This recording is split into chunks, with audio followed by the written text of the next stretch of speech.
Hallelujah. आइए हम सब अपनी आंखों को बंद करते हैं, अपने सरों को झुकाते हैं।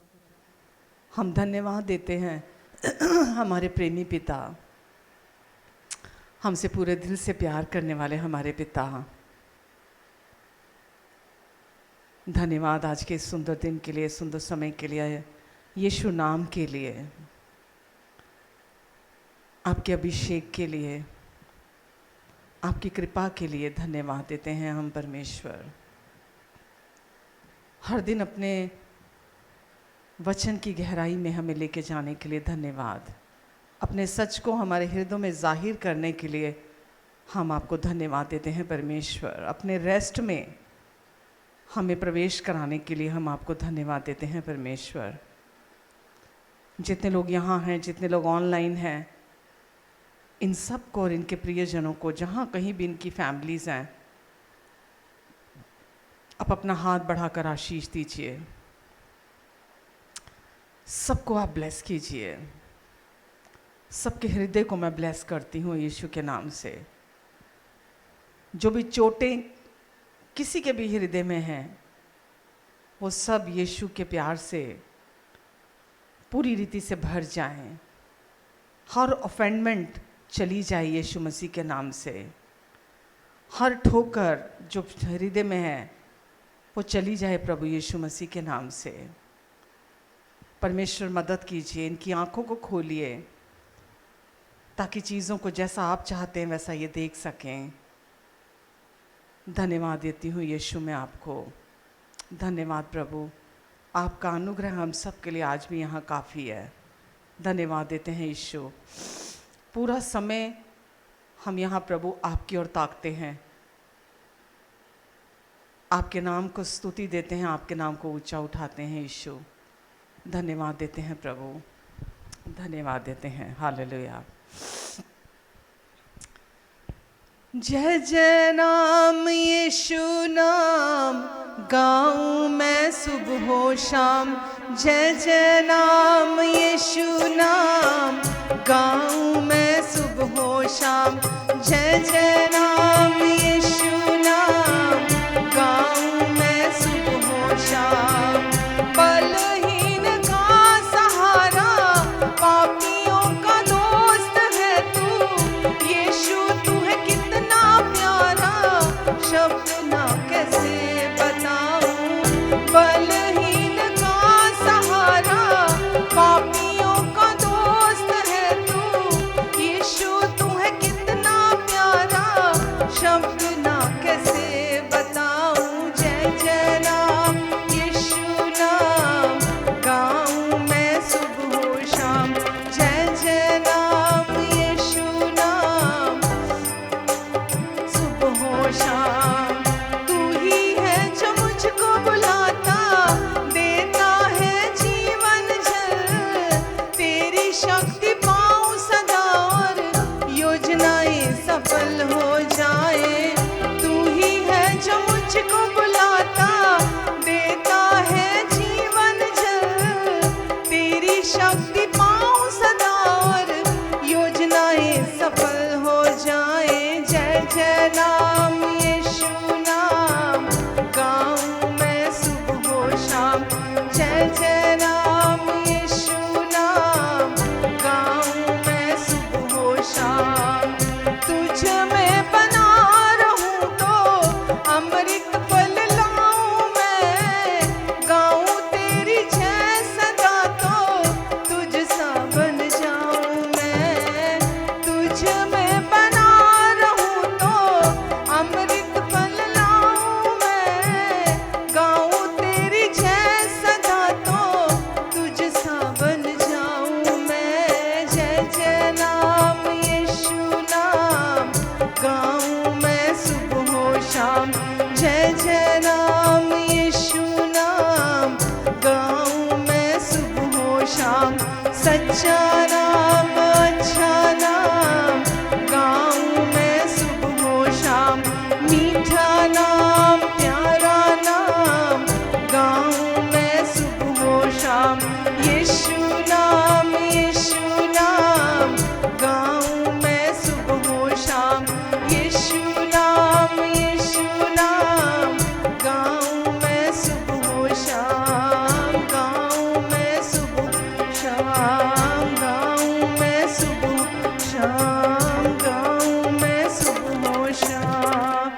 गाऊं मैं सुबह शाम। आमेन।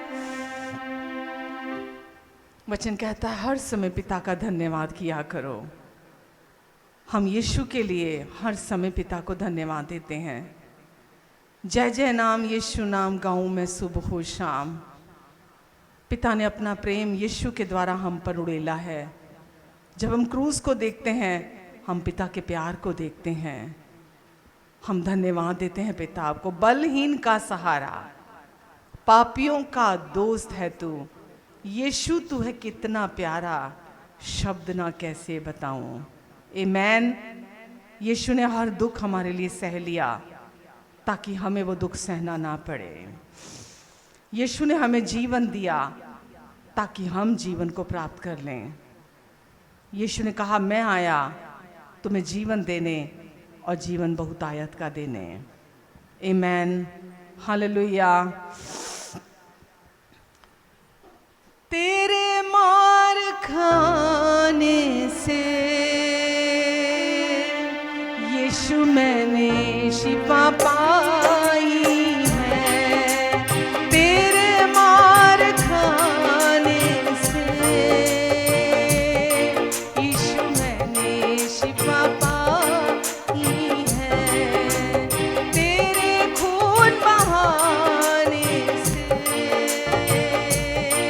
मिले मुझको रिहाई है।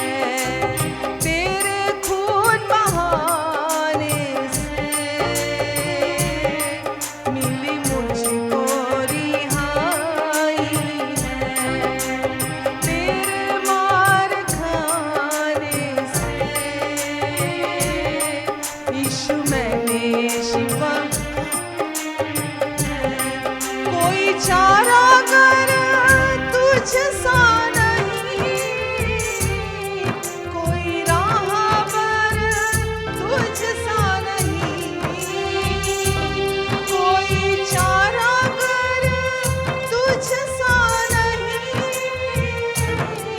कोई राहबर तुझ सा नहीं। तूने अपनी जान देकर मेरी जिंदगी बचाई है। तूने अपनी जान देकर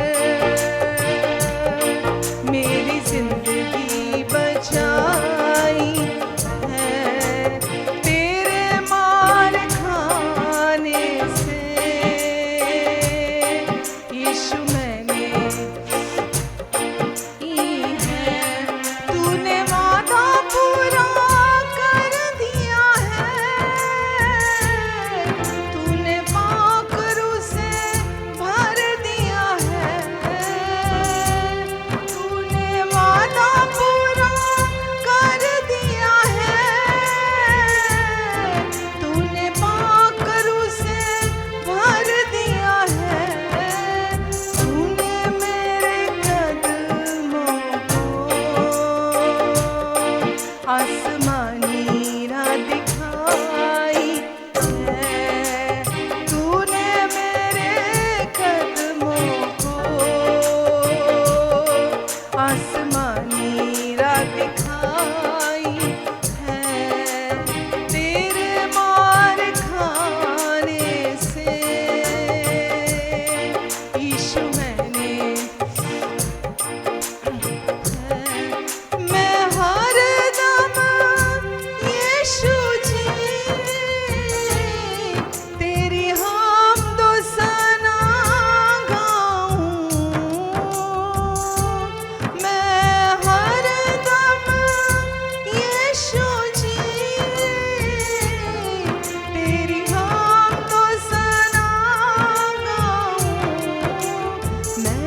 मैंने शिफा पाई है, तेरे खून बहाने से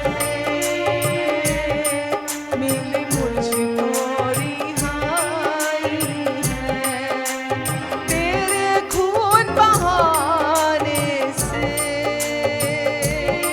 मिली मुझको रिहाई है, मिली मुझको रिहाई है, मिली मुझको चंगाई है, मिली मुझको रिहाई है, मिली मुझको रिहाई है।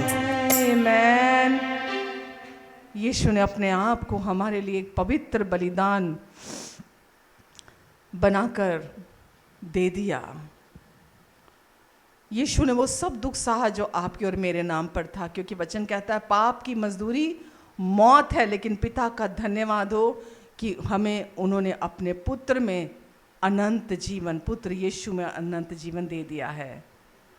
प्रभु यीशु मसीह ने हमारे पाप की कीमत जो कि मृत्यु थी अपनी देह पर पूरी पूरी चुका दी, ताकि हम अनंत जीवन जो कभी ना खत्म होने वाला जीवन है वो हमें दे दिया। जो विश्वास करता है, वचन कहता है यदि वो मर भी जाए तो भी वो जिंदा रहेगा, जो यीशु नाम पर विश्वास करता है। हालेलुया।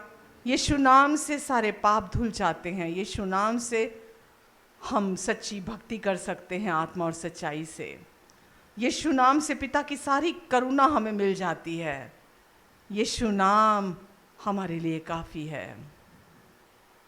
हालेलुया। जिस नाम में है जिंदगी वो नाम है यीशु मसीह। जिस नाम में है बंदगी वो नाम है यीशु मसीह। यीशु नाम, यीशु नाम, यीशु नाम, यीशु नाम, यीशु नाम, यीशु नाम की जय। यीशु नाम, यीशु नाम, यीशु नाम, यीशु नाम, यीशु नाम, यीशु नाम की जय। यीशु नाम में मिलती है क्षमा, यीशु नाम में मिलती है शिफा, यीशु नाम में मिलती है कृपा, यीशु नाम में करुणा महान, यीशु नाम, यीशु नाम, यीशु नाम, यीशु नाम, यीशु नाम, यीशु नाम, यीशु नाम, यीशु नाम, यीशु नाम, यीशु नाम की जय। यीशु नाम, यीशु नाम, यीशु नाम, यीशु नाम, यीशु नाम, यीशु नाम की जय। सबसे प्यारा यीशु नाम, सबसे अच्छा यीशु नाम, सबसे ऊंचा यीशु नाम, यीशु नाम। मीठा नाम यीशु नाम, प्यारा नाम यीशु नाम, सच्चा नाम यीशु नाम, यीशु नाम, यीशु नाम, यीशु नाम, यीशु नाम, यीशु नाम, यीशु नाम, यीशु नाम की जय। यीशु नाम, यीशु नाम, यीशु नाम, यीशु नाम, यीशु नाम, यीशु नाम की जय।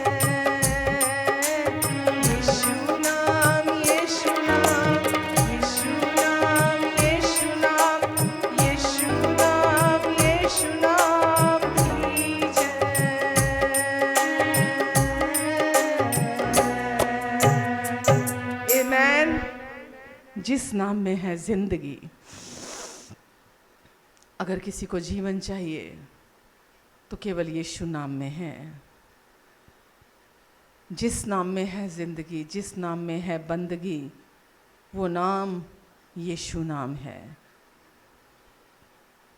आप बाहरी धार्मिक कर्म कांड कर सकते हैं, बाहरी तौर पे आप कुछ भी काम कर सकते हैं, लेकिन भीतर का बदलाव यीशु लेकर आते हैं।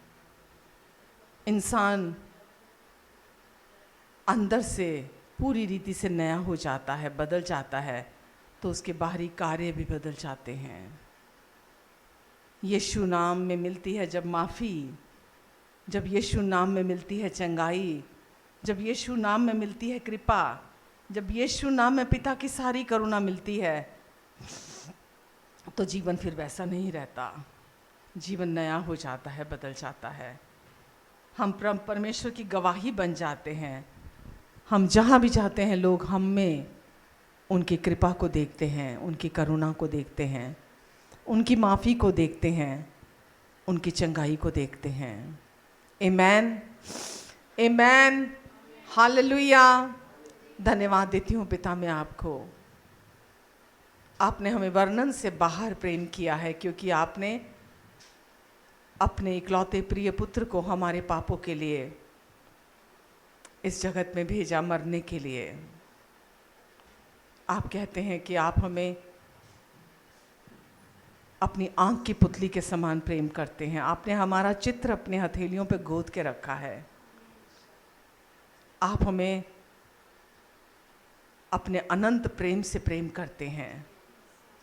पिता, हम आपको धन्यवाद देते हैं, धन्यवाद देते हैं परमेश्वर, आपके बिना शर्तों के प्यार के लिए। यहाँ जितने लोग हैं, आप सबको नामो नाम आशीष दीजिए। जितने लोग ऑनलाइन हैं, सबको आप ऑनलाइन जितने भी हैं सबको ब्लेस कीजिए।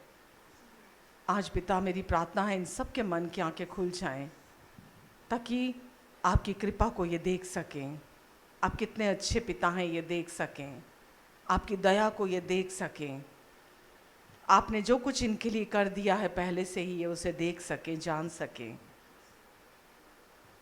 इनकी आंखें खुल जाएं जो आपने यीशु के द्वारा क्रूस पर पूरा कर दिया उसके प्रति, ताकि ये आभारी हों आपके समक्ष। आप इनके धन्यवाद को और अधिक बढ़ाएं। धन्यवाद परमेश्वर, धन्यवाद देती हूँ पिता। मैं इन सब के ऊपर आपके शालोम शांति की घोषणा करती हूँ। इन सब के मनों में, दिलों में, विचारों में आपकी शांति, जो सारी दुनिया की समझ से परे की शांति है, इनके भीतर गहरे में वास करने पाए। आपकी शालोम शांति आ जाए। इन्हें ब्लेस कीजिए परमेश्वर।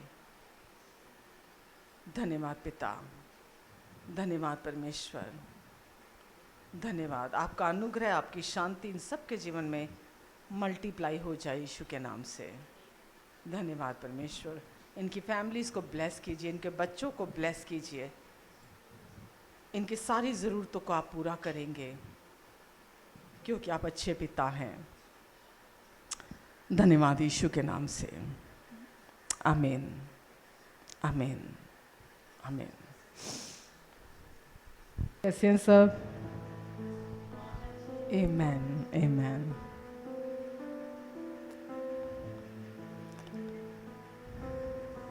वचन में चलें। आमीन। जो मेन चीज़ें हैं वो मेन में, जो मेजर हैं वो मेजर होनी चाहिए ना, जो मेन है। और हम वही सीख रहे हैं, वही सुन रहे हैं। इतना सुकून है जब हम निरंतर सुसमाचार को सुनते हैं। इतना सुकून है उसमें, इतनी शांति है उसमें। आंसू नहीं रुकते जब हम देखते हैं पिता कितने भले हैं, वो कितने अच्छे हैं। आपकी आंखें हमेशा नम रहने लग जाती हैं। आप इतने धन्यवादी हो जाते हैं। जैसे जैसे आप सुसमाचार सुनते जाते हैं, आपकी आंखें खुलती जाती हैं, संसार के प्रति बंद हो जाती हैं परमेश्वर के राज्य के प्रति खुलती चली जाती हैं, और जितना आपकी आंखें खुलती चली जाती हैं अब उतना धन्यवादी होते चले जाते हैं।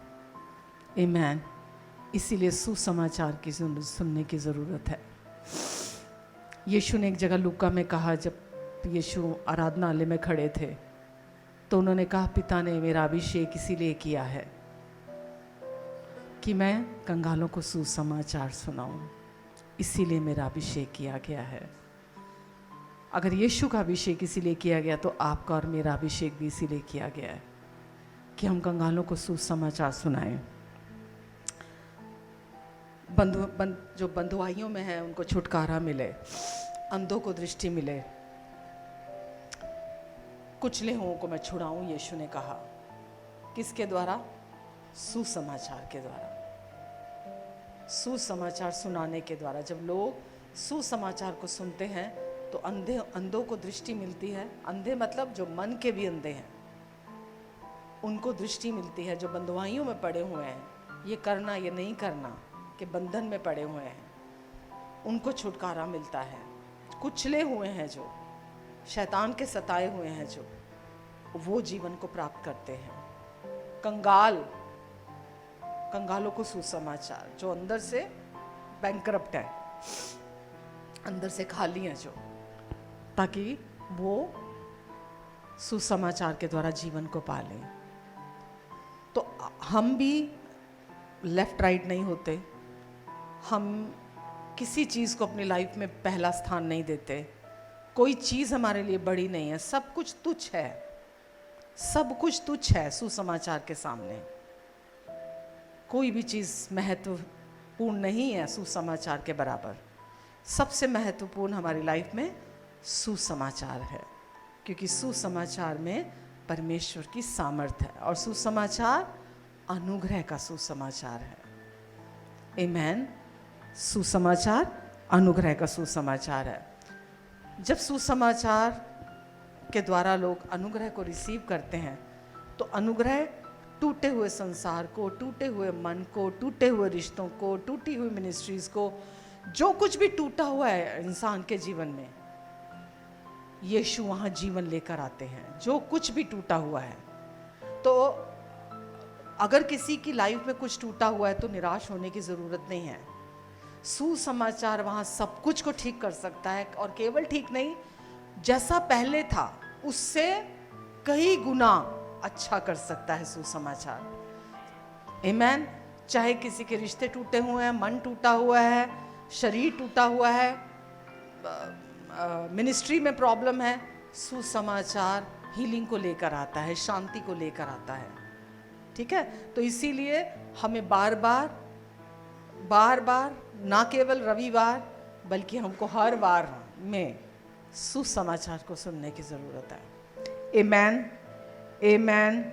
इसके लिए यीशु ने बहुत बड़ी कीमत चुकाई है, तभी आपको नई वाचा में अनुग्रह का सुसमाचार मिला है।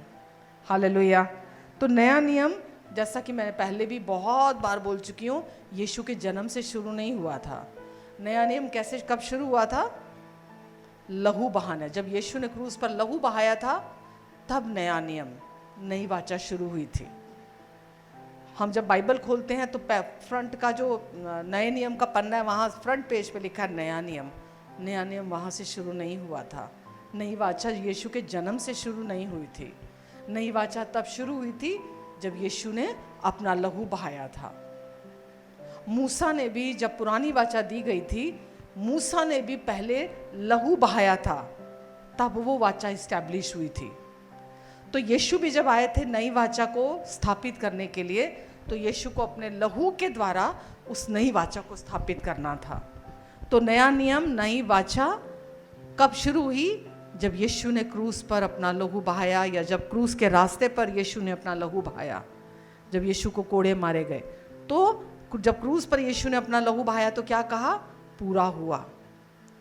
यीशु ने पुरानी वाचा जो कुछ भी डिमांड करती थी उसको पूरा कर दिया, जो व्यवस्था की वाचा थी। तो यीशु ने उसको पूरा किया और हमें नई वाचा का अधिकारी बना दिया, नई वाचा का वारिस बना दिया है प्रभु यीशु मसीह ने हमें। तो आज आप और मैं, हम नई वाचा के वारिस हैं। यीशु का लहू बहाए जाने के द्वारा। आमेन, हालेलुया। जैसा कि पहला कुरिन्थियों 11:25 में भी यीशु ने क्या कहा, ये कटोरा मेरा नई वाचा का लहू है। क्या, कौन सा लहू है? यीशु ने ये नहीं कहा ये कटोरा मेरा लहू है, यीशु ने कहा ये कटोरा मेरा नई वाचा का लहू है, जब कभी भी इसको पियो तो मेरी याद में ऐसा किया करना। मेरी नई, क्योंकि मैंने तुम्हें अपना लहू बहाने के द्वारा नई वाचा, पुरानी वाचा थी व्यवस्था की वाचा, नई वाचा है अनुग्रह की वाचा। तो आप और मैं आज हम कौन सी वाचा के अंदर में है? कवनेंट के अंदर में है, नई वाचा के अधीन है, हम पुरानी वाचा के अधीन नहीं है। आमेन।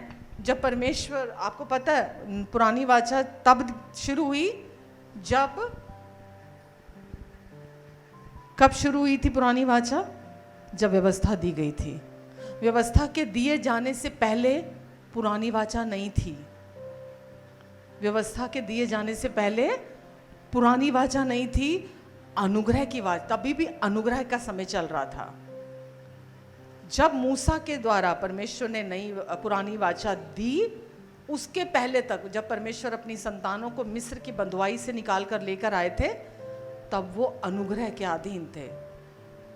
परमेश्वर जब उनको वहां से लेकर आए, अपनी दया से लेकर आए, वहां से अपनी कृपा से परमेश्वर, जब परमेश्वर ने बोला कि तुम मेमने का लहू अपने दरवाजों पर लगाना घरों के, तो मृत्यु का आत्मा तुम्हारे घरों के सामने से चला जाएगा। किसी की मृत्यु नहीं होगी तुम्हारे घरों में पहलूठों की, जब तुम वो लगाओगे। और फिर परमेश्वर उनको वहां से निकाल कर लेकर आए। मिस्र के लोगों के दिल में भय उत्पन्न हो गया परमेश्वर के प्रति, जब उनके पहलूठे मरने लगे, तो फिर परमेश्वर उनको वहां से निकाल कर लेकर आए।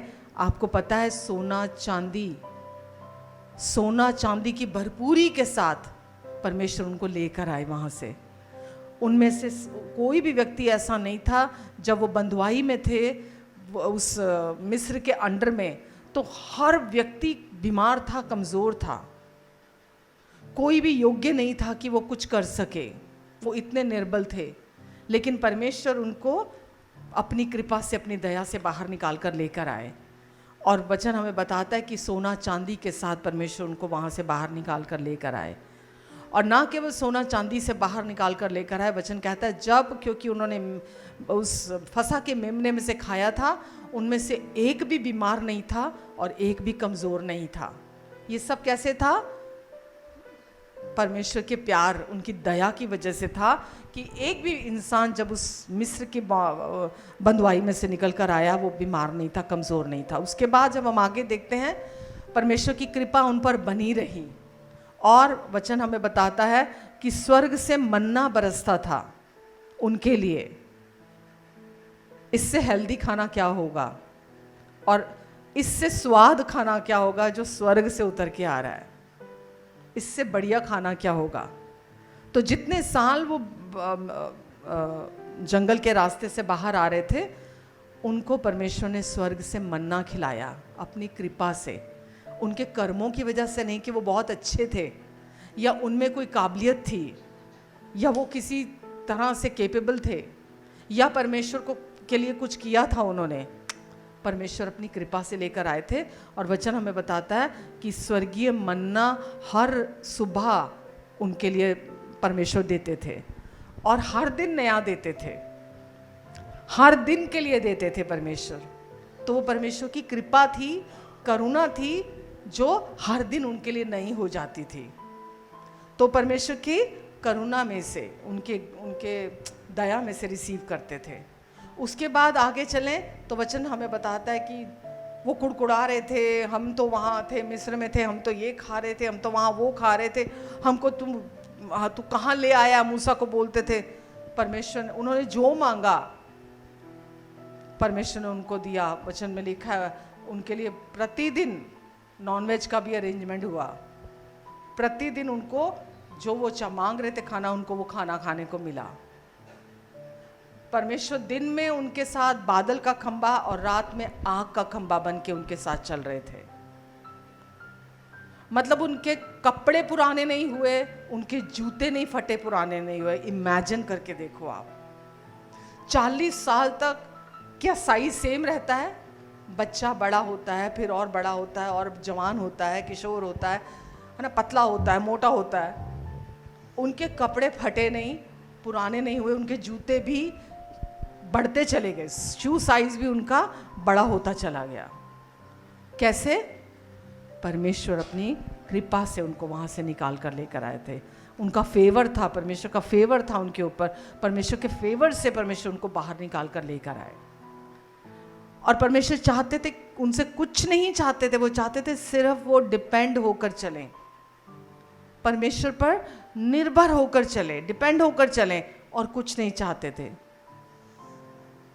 और वो कुड़कुड़ाने लगे, परमेश्वर पर भी कुड़कुड़ाने लगे, मूसा पे कुड़कुड़ाने लगे।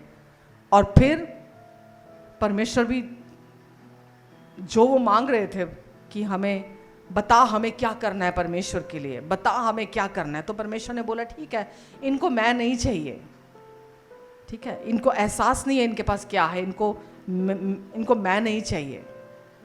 तो परमेश्वर ने उनके मांगने पर कि जो परमेश्वर बता हमें बोलेंगे हम वो करेंगे, वो हमको करना है। तो परमेश्वर ने तब जो 10 कमांडमेंट्स और बाकी की जो कमांडमेंट्स हैं, 10 आज्ञाएं और बाकी की आज्ञाएं, तब उस समय दी गई। जब तक 10 कमांडमेंट्स और बाकी की कमांडमेंट्स नहीं आई थी जो मूसा के द्वारा दी गई थी, उसके पहले तक डिस्पेंसेशन ऑफ ग्रेस था। वो परमेश्वर के अनुग्रह के अधीन थे। परमेश्वर सब कुछ वन साइडेड कर रहे थे उनके लिए, कुछ नहीं चाह रहे थे परमेश्वर उनसे। परमेश्वर अपनी कृपा से उनको प्रोवाइड करा रहे थे और उनके लिए सब कुछ को पूरा कर रहे थे। आज आप कौन से युग के नीचे हैं? व्यवस्था के या अनुग्रह के? आप व्यवस्था के नहीं, या तो आप व्यवस्था के अधीन हैं या आप अनुग्रह के अधीन हैं। बीच में कॉमन ग्राउंड पे नहीं हो सकते आप। या तो व्यवस्था और अनुग्रह एकदम सेपरेट है, अलग हैं, दोनों एक नहीं हो सकते। अगर आप वचन भी कहीं पढ़ोगे ना, परमेश्वर ने भी व्यवस्था को, लॉ एंड ग्रेस, व्यवस्था और अनुग्रह को कभी भी मिक्स नहीं किया परमेश्वर ने।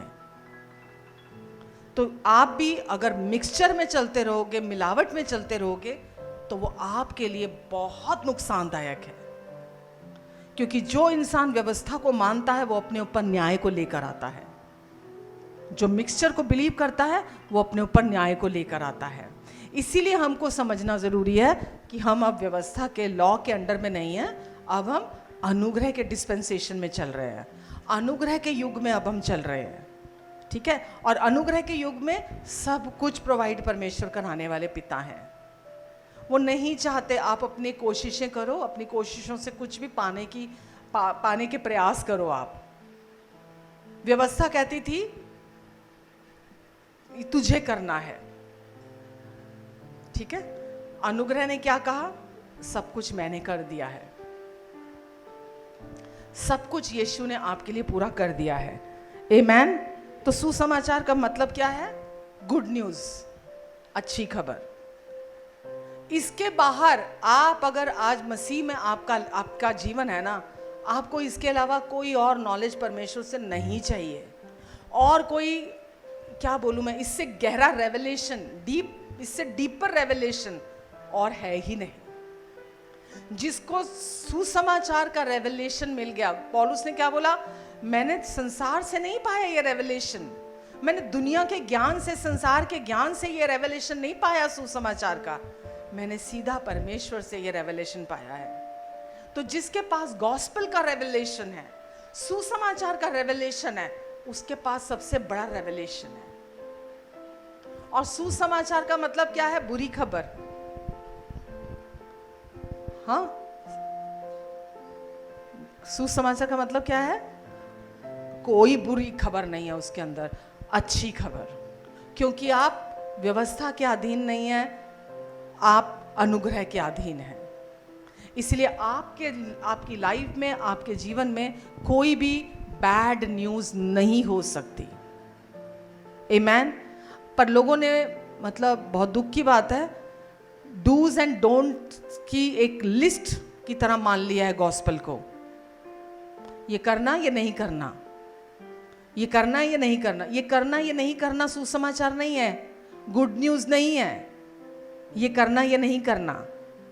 आप भी अपने आप को, जैसा दुनिया का पैटर्न है या सोचने का कोई तरीका है, आप भी अगर अपने आप को वैसे ही सोचते रहेंगे कि मैं ये करूँगा तो परमेश्वर मुझसे खुश होंगे, परमेश्वर मुझे ब्लेस करेंगे, अगर मैं ये नहीं करूँगा तो परमेश्वर मुझसे खुश नहीं होंगे, मुझे पसंद नहीं करेंगे, मुझे आशीष नहीं देंगे, ये गुड न्यूज़ नहीं है। गुड न्यूज़ क्या है?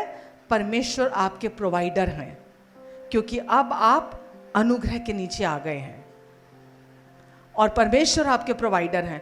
आप जितना उन पर डिपेंड होंगे, उनके ग्रेस पर डिपेंड होकर चलेंगे, आप उनके प्रोविजन को रिसीव करेंगे। और परमेश्वर ऐसे पिता हैं, उनको हमें प्रोवाइड कराना सबसे ज़्यादा आनंद देता है। वो उस बच्चे से खुश होते हैं जो पूरी तरह उन पर डिपेंड होकर चलता है। वो प्यार तो सबको करते हैं, परमेश्वर प्यार सबको करते हैं, लेकिन खुश किससे होते हैं?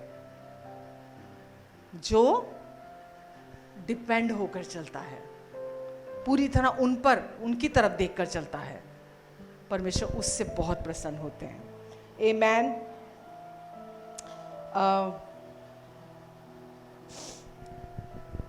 गॉस्पेल किसके बारे में है? जो परमेश्वर ने आपके लिए कर दिया है, जो यीशु ने आपके लिए क्रूस पर पूरा कर दिया है।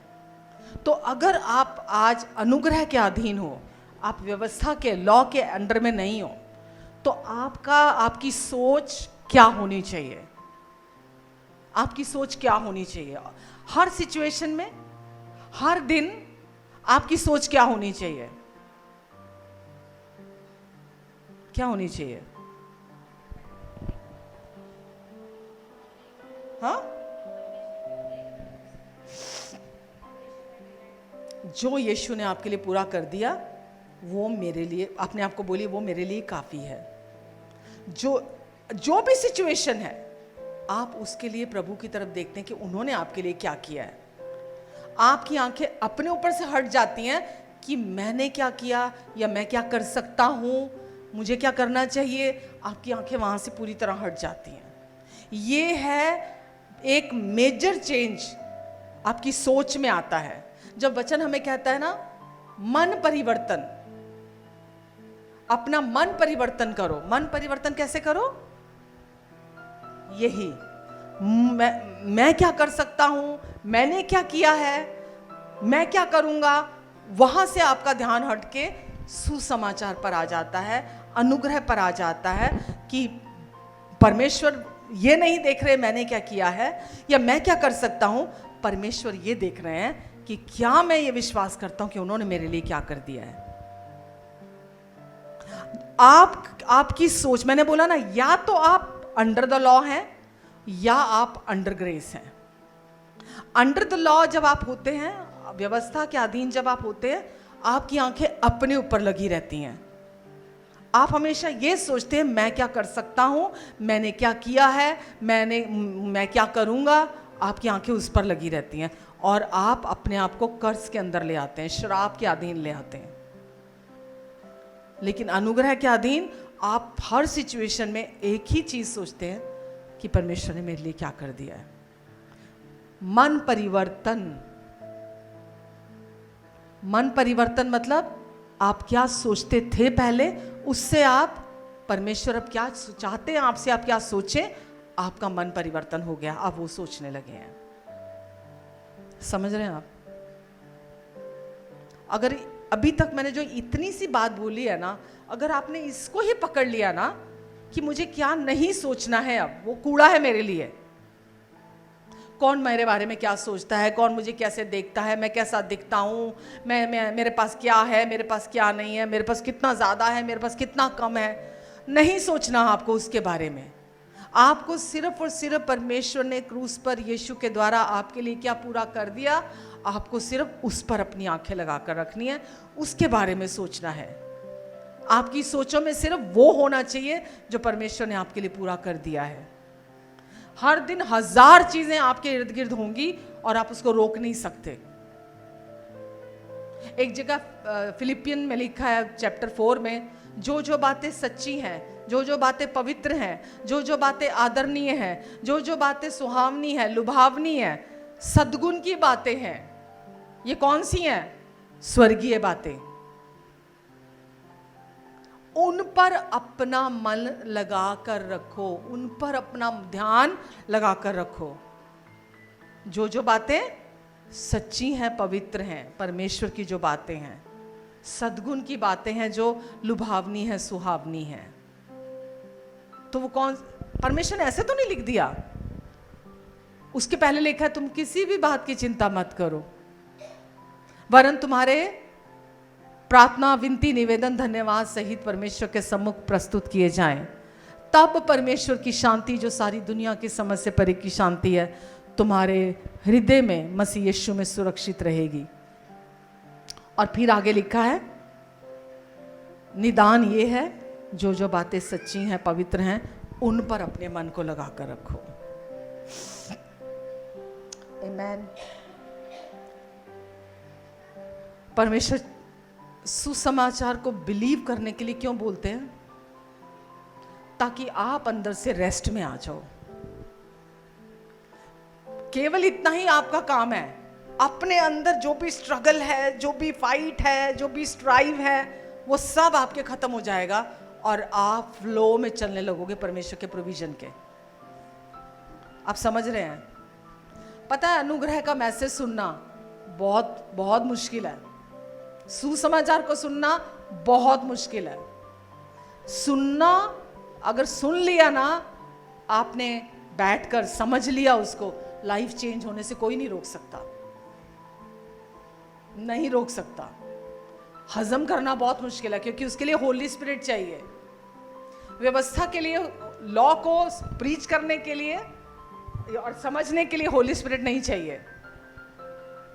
अनुग्रह को प्रीच करने के लिए भी होली स्पिरिट चाहिए, समझने के लिए भी होली स्पिरिट चाहिए। व्यवस्था तो कोई भी जानता है, ये करना ये नहीं करना, सुन लोगे कर लोगे, इंसान को पता ही है, दुनिया में भी यही चल रहा है। लेकिन अनुग्रह को समझने के लिए, क्योंकि एक बार जिसने उसका रेवलेशन ले लिया, उसकी लाइफ ट्रांसफॉर्म्ड है। क्योंकि जो आप विश्वास करते हैं अपने अंदर, सोचते हैं, सुनते हैं, वही आप प्रोड्यूस करते हैं। सही विश्वास हमारे लिए बहुत जरूरी है, क्योंकि जब तक सही विश्वास नहीं आएगा अंदर, मन के अंदर, सही लाइफ नहीं दिखाई देगी। और मेरी यही कोशिश एवरी संडे रहती है, केवल गॉस्पेल सही विश्वास है, जो सुसमाचार है, वो सही विश्वास को आपके अंदर लेकर आता है। और जब सही विश्वास आता है अंदर, आपका मन परिवर्तित होता है और सही लाइफ प्रोड्यूस होती है उसके थ्रू। समझ रहे हैं? तो आपको जब सुसमाचार सुसमाचार सुसमाचार मैं कह रही हूं, दैट मीन्स क्या मतलब है उसका? अनुग्रह का सुसमाचार। डूज एंड डोंट्स की लिस्ट नहीं है सुसमाचार, गॉस्पेल। दैट मीन्स अनुग्रह का सुसमाचार। और अनुग्रह के सुसमाचार में परमेश्वर कहते हैं सब कुछ मैं प्रोवाइड कराऊंगा। व्यवस्था में इंसान को करना होता था, वो कुछ करता था तो उसको मिलता था। अनुग्रह के अधीन परमेश्वर बोलते सब कुछ मैं करूंगा, तू अंदर से रेस्ट में आ जा, तू किसी बात की चिंता मत कर, तू अंदर से रेस्ट में, पूरी तरह अंदर से रेस्ट में आ जा। मैं तुझे कभी धोखा नहीं दूंगा, मैं कभी नहीं बदलूंगा, मैं कभी झूठ नहीं बोलूंगा, मैं हमेशा तेरे साथ रहूंगा। आमेन। पौलुस ने बहुत सुंदर उसमें एक्ट्स की बुक में, प्रेरितों में, उसका 20 का 24, 20 के 24 में लिखा है। अगर आप खोलना चाहो वचन खोल सकते हो।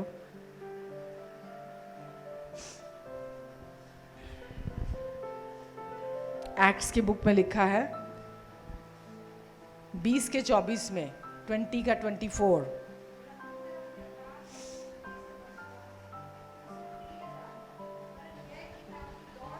और उस सेवा को पूरी करूं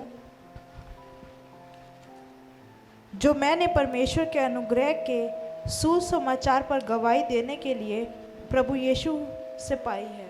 आमेन। पौलुस क्या बोल रहा है? पढ़ा आपने? एक बार पढ़ो, अपने आप पढ़ो। वो बोल रहा है कि मैं अपने प्राणों को भी, अपनी जान को भी मैं तुच्छ जानता हूं, कि मैं अपनी दौड़ को पूरा करूं, उस सेवकाई को, उस मिनिस्ट्री को जो मैंने प्रभु यीशु मसीह के अनुग्रह के सुसमाचार को की गवाही के लिए परमेश्वर ने मुझे चुना है, मुझे खड़ा किया है। कौन सा सुसमाचार? 20 के 24 में, प्रेरितों 20 का 24। कौन सा सुसमाचार? अनुग्रह का सुसमाचार।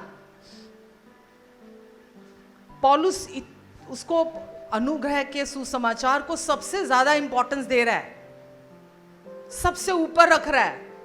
वो बोल रहा है मैं अपने प्राणों को भी तुच्छ जानूंगा, मेरे लिए कुछ भी उससे बढ़कर नहीं है।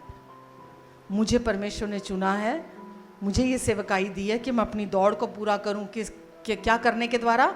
अनुग्रह के सुसमाचार की गवाही देने के द्वारा, कि मैं जहां भी जाऊं अनुग्रह के सुसमाचार का गवाह बनूं, मैं गवाही दूं उसकी अपने जीवन से।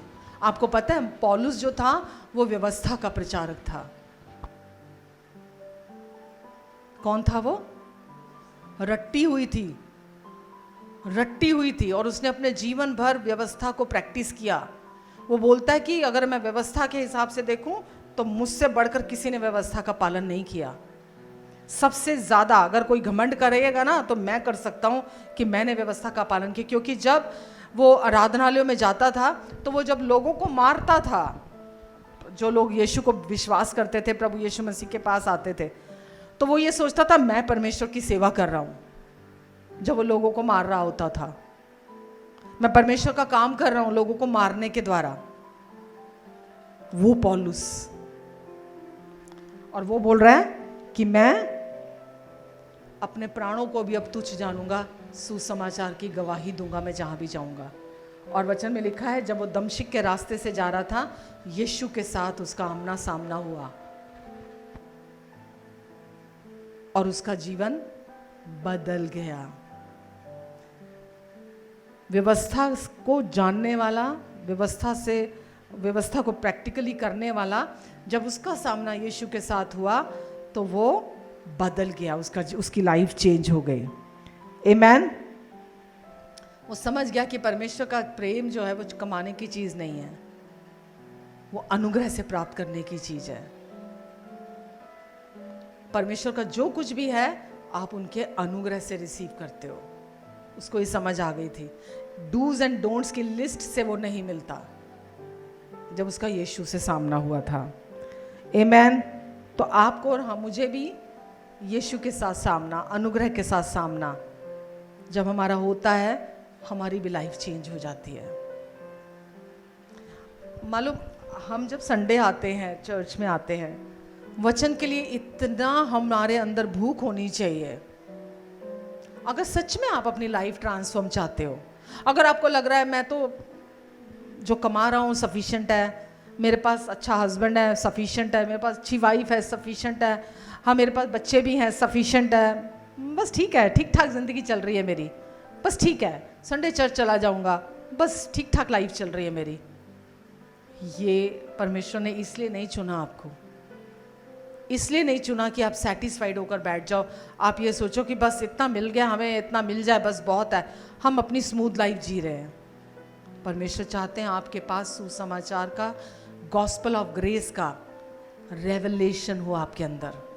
सिचुएशन चेंज होने में पता नहीं लगता। मैं डरा नहीं रही आपको, सिचुएशन चेंज होती रहती है। हम इस जिस दुनिया में रह रहे हैं ये चेंजेबल है, ये परिवर्तनशील है, ये बदलती रहती है।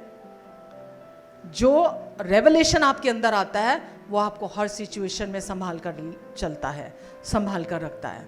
क्योंकि अनुग्रह का जब रेवलेशन आता है ना, तो आपको ये पता होता है कि ये परमेश्वर मुझ में है, वो मेरे लिए है, वो मेरी तरफ है, वो मेरे चारों तरफ है, वो मेरी और हैं और वो मेरे थ्रू काम कर रहे हैं। ये करता है रेवलेशन आपके अंदर। कोई भी सिचुएशन आ जाए आपको कोई फर्क नहीं पड़ता फिर, क्योंकि आपको पता होता है कि परमेश्वर का अनुग्रह अब आपके अंदर से काम कर रहा है। वो आपके प्रोवाइडर हैं, चाहे कुछ भी हो जाए वो आपको कभी नहीं छोड़ेंगे। आप यहाँ पर ये बात इतने अच्छे से पवित्र आत्मा से समझ जाते हैं कि अब परमेश्वर मेरी ओर है। अब चाहे कुछ भी हो जाए परमेश्वर मेरी ओर है, मुझे कभी सजा नहीं देंगे, मेरा कभी न्याय नहीं करेंगे, वो कभी मेरे अगेंस्ट में नहीं आएंगे, वो हमेशा मेरे पक्ष में रहेंगे। ये जब आपके अंदर रेवलेशन आ जाता है आप कॉन्फिडेंट हो जाते हैं। सिचुएशन आपसे डरती है, शैतान आपसे डरता है। रेवलेशन, सैटिस्फाइड नहीं हो जाना, परमेश्वर को सीमित नहीं करना, उनको लिमिटेड नहीं करना परमेश्वर को। वो आपके थ्रू बहुत कुछ करना चाहते हैं अपने अनुग्रह से। एक ही भूख आपके और मेरे अंदर होनी चाहिए, बाहरी तौर पे सक्सेस प्राप्त करने की नहीं, कि मैं मेहनत खूब कर लूं, मैं ये करूं, मैं वो कर लूं, मैं बड़ा घर ले लूं, मैं बड़ी गाड़ी ले लूं, मैं ये बना लूं, मैं नहीं, कूड़ा है। पौलुस कह रहे मैं कूड़ा समझता हूं, मैं अपने प्राणों को भी तुच्छ जानता हूं। किसके सामने? सुसमाचार के रेवलेशन को उसने पा लिया था। आपका भी फोकस, आपका ध्यान वचन को जब आप सुनते हैं कि आज क्या परमेश्वर मेरे ऊपर जाहिर करना चाहते हैं। मुझे नहीं भरोसा करना अपने सेल्फ एफर्ट्स पर, या मैं क्या कर सकता हूँ, मैंने क्या किया है, मेरे पास क्या है, मुझे नहीं देखना उसकी तरफ। मुझे जो कुछ भी मैं आज हूँ परमेश्वर के अनुग्रह से हूँ, और आगे भी परमेश्वर का अनुग्रह मुझे संभाल के चलेगा। आमेन। पता है, अनुग्रह को बिलीव करना पैसिव होकर या आलसी होकर बैठना नहीं है। मैं आपको ये कभी नहीं सिखाऊंगी।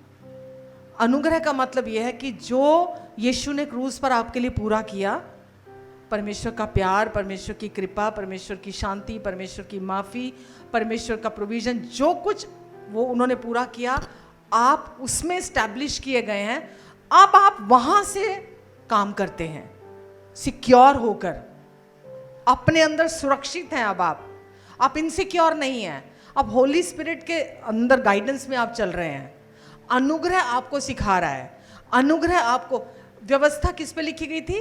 पट्टियों पर लिखी गई थी, ठीक है? व्यवस्था एकदम अलग है। अनुग्रह किस पे लिखा गया है? हमारे हृदय की पट्टियों पर। कहाँ लिखा गया सुसमाचार? हमारे हृदय की पट्टियों पर लिखा गया है। एक जगह वचन में लिखा है, तुम परमेश्वर की पत्रियां हो, उनके लव लेटर्स हो, जिसको लोग पढ़ते हैं। तो वो कहां है पत्री?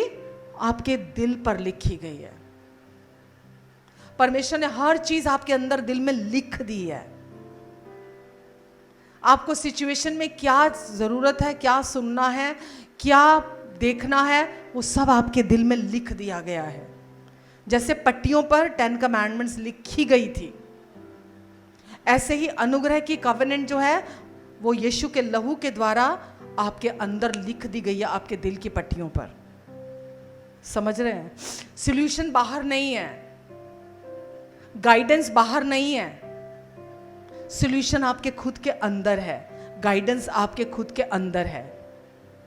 परमेश्वर आपको अंदर से गाइड करना चाहते हैं, इसीलिए तो, वरना पवित्र आत्मा देने का कोई मकसद ही नहीं था परमेश्वर का। परमेश्वर ने आपको अपना आत्मा इसीलिए दिया जो अनुग्रह का आत्मा है, ताकि वो आपको अंदर से सिखा सके, अंदर से गाइड कर सके। तो दुनिया की तरह सैटिस्फाइड होकर हमें नहीं बैठना कि ठीक है मेरे पास घर है, हस्बैंड है, वाइफ है, बच्चे हैं, इतनी सफिशिएंट है, कमाई आ रही है, चलो बस लाइफ जीते चले जाते हैं। बिल्कुल भी नहीं। सुसमाचार आपके लिए क्या करना चाहता है आप अभी सोच भी नहीं सकते। आमेन।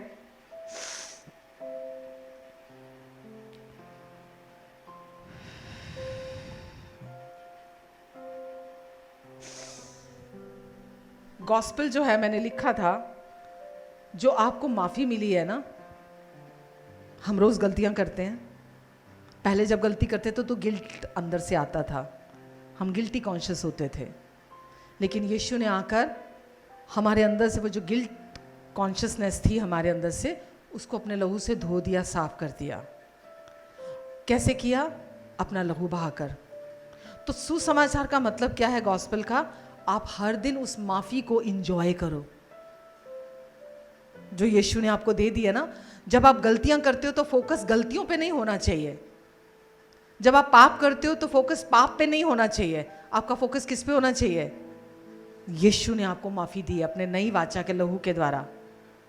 और यीशु ने क्या बोला? हमेशा मेरी याद में यही किया करना, नई वाचा के लहू को याद किया करना। आमेन।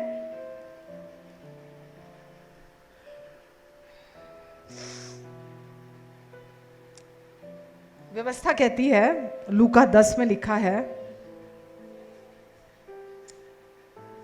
लूक 10 25 से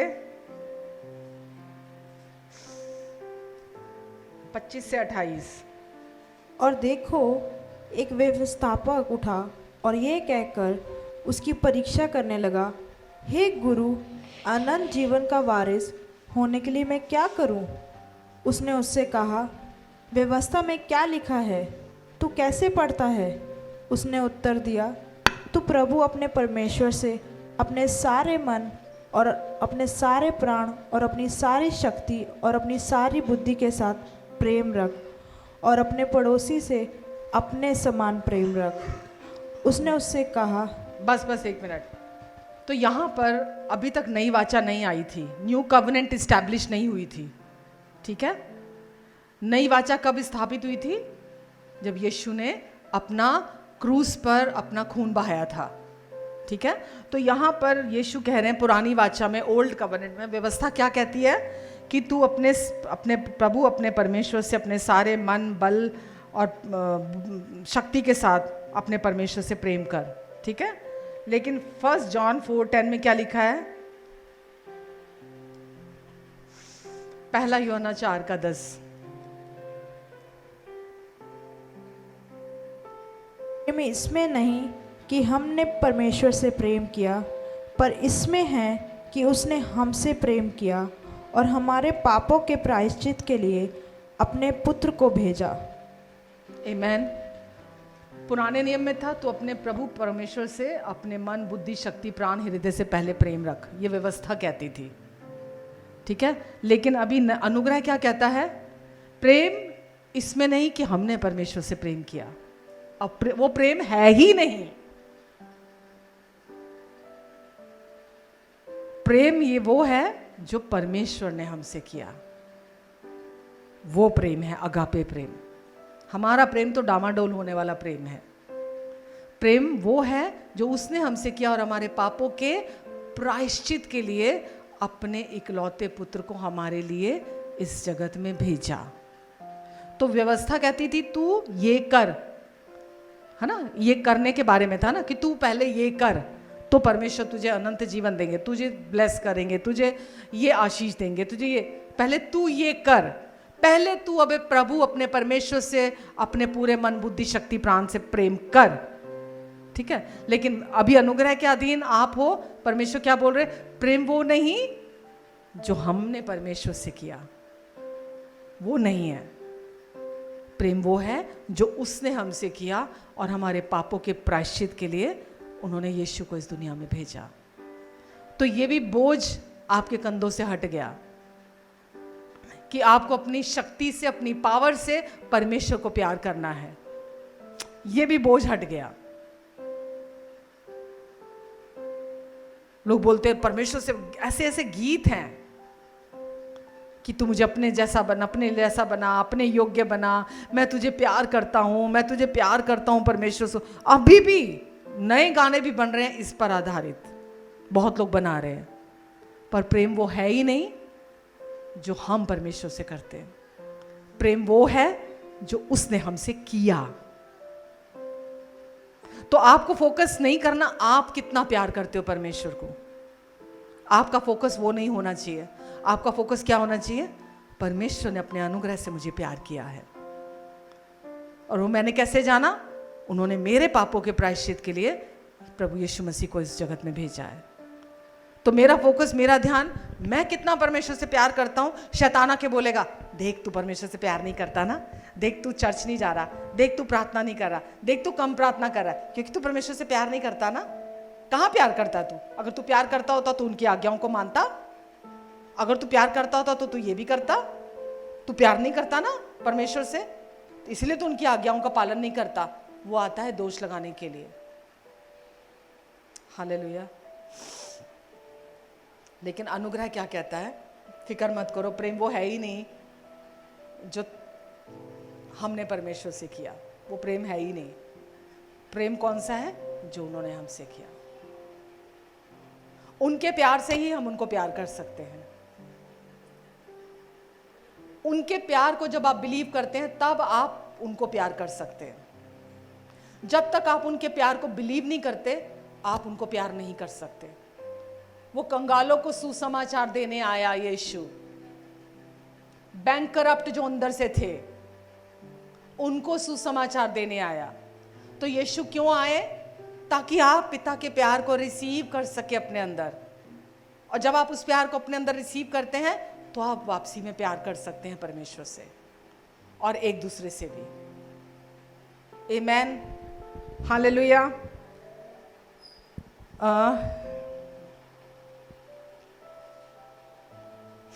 व्यवस्था इंसान को पुरानी सृष्टि के साथ जोड़कर रखती है, लेकिन अनुग्रह नई सृष्टि का भाग बनाता है हमें।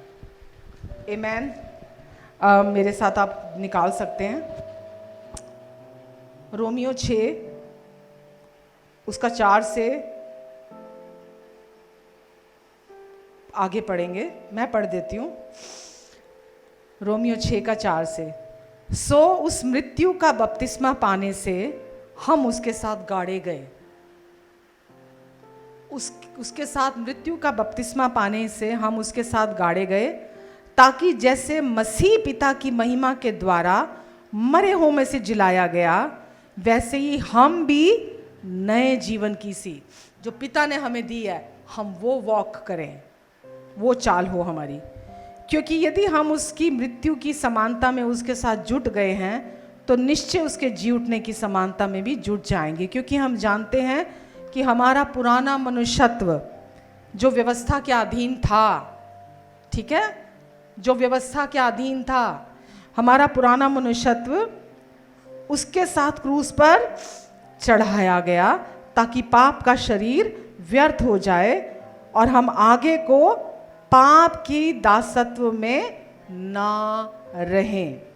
क्योंकि जो मर गया वो पाप से छूटकर धर्मी ठहरा। सो यदि हम मसीह के साथ मर गए तो हमारा विश्वास यह है कि उसके साथ जिएंगे भी, क्योंकि ये जानते हैं कि मसीह मरे हुओं में से जी उठकर फिर मरने का नहीं, उस पर फिर मृत्यु की प्रभुता नहीं होने की। क्योंकि वह जो मर गया तो पाप के लिए एक ही बार मर गया, परंतु जो जीवित है वो परमेश्वर के लिए जीवित है। आप पाप के लिए एक ही बार मर गए, आप मर गए।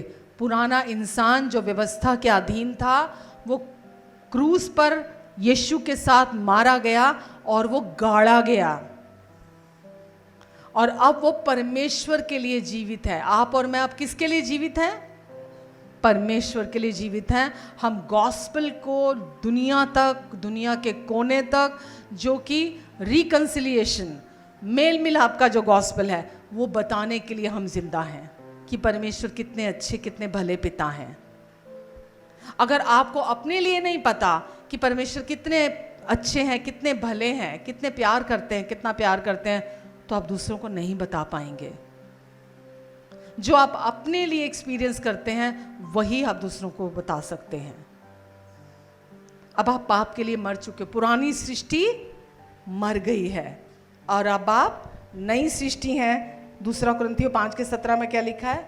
अब जो मसीह में है वो पुरानी सृष्टि नहीं है। व्यवस्था के नीचे पुरानी सृष्टि थे आप, लेकिन अनुग्रह के अधीन अब आप न्यू क्रिएशन है, नई सृष्टि है। पुरानी सारी बातें बीत गई हैं। सब कुछ नया बन गया है। परमेश्वर बोलते हैं आपको देखना पड़ेगा। परमेश्वर ने तो कर दिया, परमेश्वर कहते देखो सब कुछ नया हो गया है। जो व्यवस्था है वो आज्ञाओं को मानने के लिए हमारे अंदर डर को पैदा करती है, लेकिन अनुग्रह आज्ञा को पालन करने के लिए हमारे अंदर प्यार को और दया को उत्पन्न करता है। अगर आप व्यवस्था विवरण 28 पढ़ते हैं 15 के आगे, तो वहाँ लिखा है कि यदि तू व्यवस्था में लिखी हुई पुस्तक में जो भी आज्ञाएं लिखी हुई हैं, अगर उनमें से एक के लिए भी तू चूकेगा तो तेरे साथ क्या क्या बुरा होगा। तो व्यवस्था डर उत्पन्न करती है ताकि आप परमेश्वर की बात को मानो, आज्ञा पालन करो। पर अनुग्रह आपको अंदर से प्यार से सिखाता है, दया से सिखाता है। आप परमेश्वर से सीखते हैं, जब प्यार से दया से सीखते हैं, आप उसको आउट ऑफ लव आप उसको करते हैं। समझ रहे हैं आप? उसके लिए दूसरा वचन देखो, इब्रानियों Hebrews 12, इब्रानियों 12, 19 से लेके 21 तक, कि कैसे लोगों को डराया जाता था व्यवस्था, ताकि वो व्यवस्था का पालन करें। और तुरही की ध्वनि और बोलने वाले के ऐसे शब्द के पास हम नहीं आए, जिसके सुनने वालों ने विनती की कि अब हमसे और बातें ना की जाएं, क्योंकि वो उस आज्ञा को ना सह सके कि यदि कोई पशु भी पहाड़ को छुए तो पत्थरवा किया जाए। और ये दर्शन ऐसा डरावना था कि मूसा ने कहा, मैं बहुत डरता और कांपता हूं। जिस पहाड़ पर 10 आज्ञाएं दी गई थी, वहां पर मूसा कह रहा है मैं भी डरता और कांपता हूं। अगर उस पहाड़ को कोई पशु भी छू दे तो क्या लिखा है? उस पर पत्थरवा किया जाए। इतना डर लोगों के अंदर था 10 आज्ञाएं जब दी गई थी, ताकि लोग उसका पालन करें। लेकिन अनुग्रह क्या दिन, क्या परमेश्वर डराते हैं आपको कि तू ये नहीं करेगा तो मैं वो कर दूंगा? हम वचन को समझते नहीं है, तभी वचन में लिखा, तो ज्ञान नहीं होने की वजह से, मेरे वचन का ज्ञान ही नहीं है लोगों को। उनको यही नहीं पता ओल्ड टेस्टामेंट क्या है, न्यू टेस्टामेंट क्या है, ओल्ड कवनेंट क्या है, न्यू कवनेंट क्या है,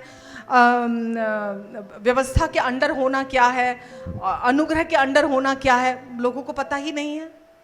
अंधे चल रहे हैं, सच्चाई मालूम ही नहीं है। अब क्या परमेश्वर बोलते हैं कि अगर तुम आओगे, तुमने ये किया तो मैं ये कर दूंगा। कभी डरते हो आप? कांपते हुए आते हो परमेश्वर के पास? आते हो कभी? जोर से सर हिलाओ, या तो हाँ में या ना में? कभी भी नहीं। वचन में लिखा है, perfect love cast out all fear. सिद्ध प्रेम हर डर को दूर कर देता है। जब वो प्यार परमेश्वर का आपके दिल में आ जाता है, वो हर तरह के डर को दूर कर देता है। आमीन। आप निकालो मेरे साथ रोमियो 12 का 1।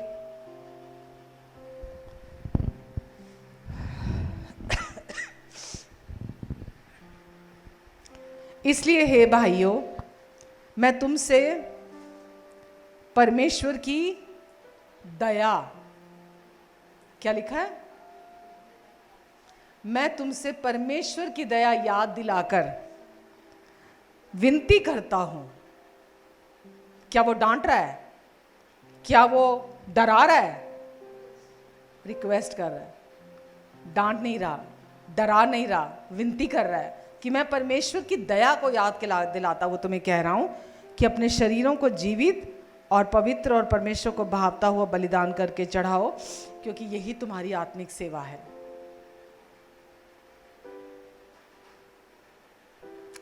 इफिसियों 2 के 4 और 5 में लिखा है, परंतु परमेश्वर ने जो दया का धनी है, अपने उस बड़े प्रेम के कारण जिससे उसने हमसे प्रेम किया, जब हम अपराधों के कारण मरे हुए थे तो हमें मसीह के साथ जिलाया।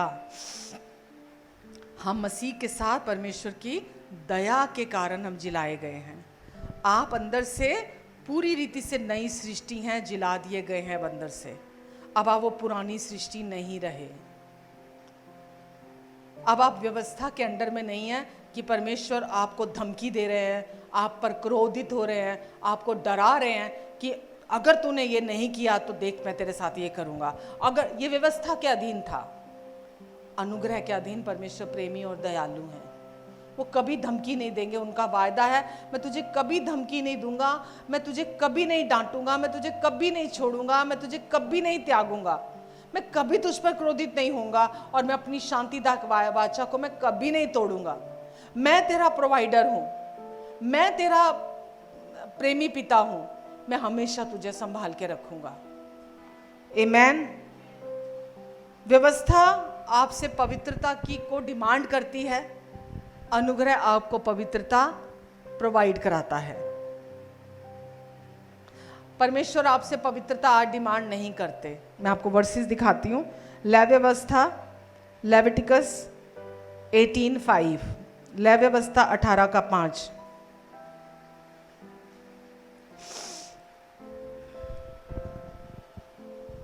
आप नई वाचा में ये ऐसी वर्सेस कभी नहीं देखोगे। 18:5, इसलिए तुम मेरे नियमों और मेरी विधियों को निरंतर मानना। जो मनुष्य उनको माने वो उनके कारण जीवित रहेगा। ठीक है, जो मानेगा वो जीवित रहेगा, ये व्यवस्था कहती है। अब मैं आपको पढ़ाती हूं अनुग्रह की वाचा के अधीन। इब्रानियों 10, हिब्रूज 10, 10 का 10 और 14, 10 का 10 और 14।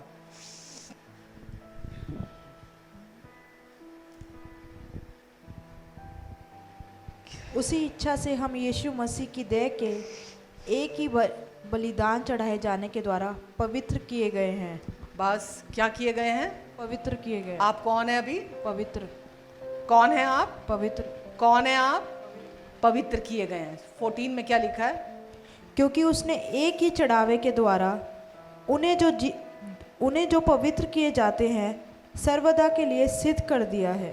सर्वदा के लिए सिद्ध कर दिया है आपको। जो पवित्र किए गए हैं, आप पवित्र किए गए हो। परमेश्वर कहते हैं तुम पवित्र भी हो, परफेक्ट भी हो, कोई कमी नहीं है तुम्हारे अंदर। ठीक है। रोमियो 11 का 16, रोमन्स 11:16, रोमियो 11 का 16। जब भेंट का पहला पेड़ा पवित्र ठहरा तो पूरा गूंदा हुआ आटा भी पवित्र है, और जब जड़ पवित्र ठहरी तो डालियां भी ऐसा ही हैं। आमीन। जड़ कौन है? आप कौन हो? जब जड़ पवित्र है तो डालियां भी पवित्र है। तो परमेश्वर ने वेट नहीं की कि हर दिन तुम आज्ञा पालन करोगे तो फिर परमेश्वर आपको पवित्र करते चले जाएंगे। आप पवित्र अभी हो। जितने यीशु पवित्र हैं उतने ही आप भी पवित्र हो इस समय भी। आमीन।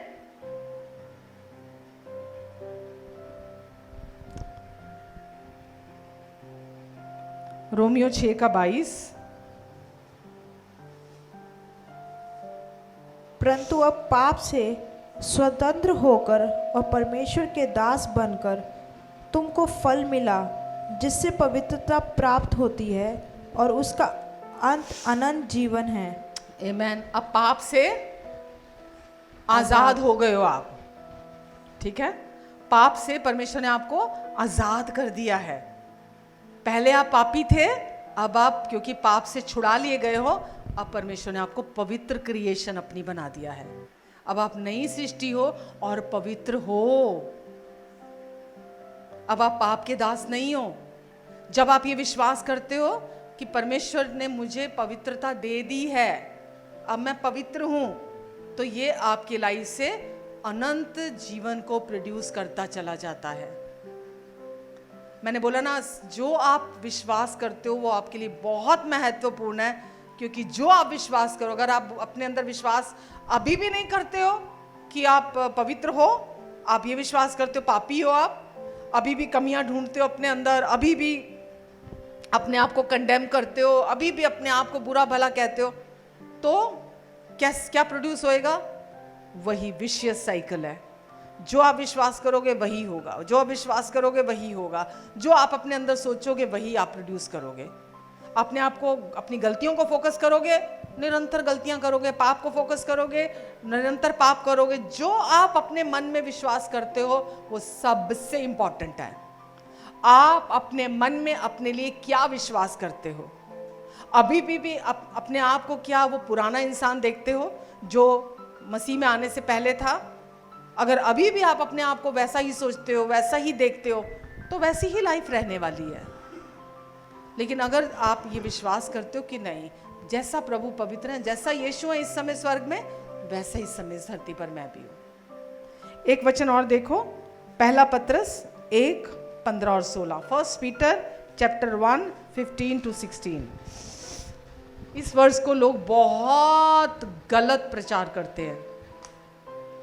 पर जैसा तुम्हारा बोलने वाला पवित्र है, वैसे ही तुम भी अपने सारे चाल चलन में पवित्र बनो, क्योंकि लिखा है, पवित्र बनो क्योंकि मैं पवित्र हूँ। और जबकि तुम हे पिता कहकर उससे प्रार्थना करते हो, जो बिना पक्षपात हर एक बस के बस काम। बस बस बस पहला पत्र पढ़ लिया हमने। क्या पढ़ा हमने? कि मैं पवित्र हूं। और अभी हमने ऊपर क्या पढ़ा? उस कंटेक्स्ट में देखो आप। अब आप कौन हो? पवित्र हो ना, तो वो हो तो वो चाल चलो ना। पापी की चाल क्यों चलनी है आपको? क्यों सोच रहे हो अभी भी अपने आप को गलत अपने मन में कि मैं पापी हूं, मैं बुरा हूं, मैंने गलत बोला है, मैंने गलत करा है, मैंने गलत सोचा है, मैंने गलत देखा है। परमेश्वर नहीं देख रहे आपको ऐसे। आप मन में क्या सोच रहे हो, क्या देख रहे हो, परमेश्वर का ध्यान वहां नहीं है। परमेश्वर ने आपको जो बना दिया नई सृष्टि, परमेश्वर वो देख रहे हैं। अब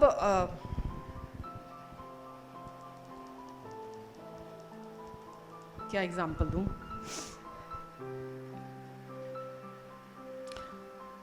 अब एक जानवर है और एक इंसान का बच्चा है और एक जानवर का बच्चा है।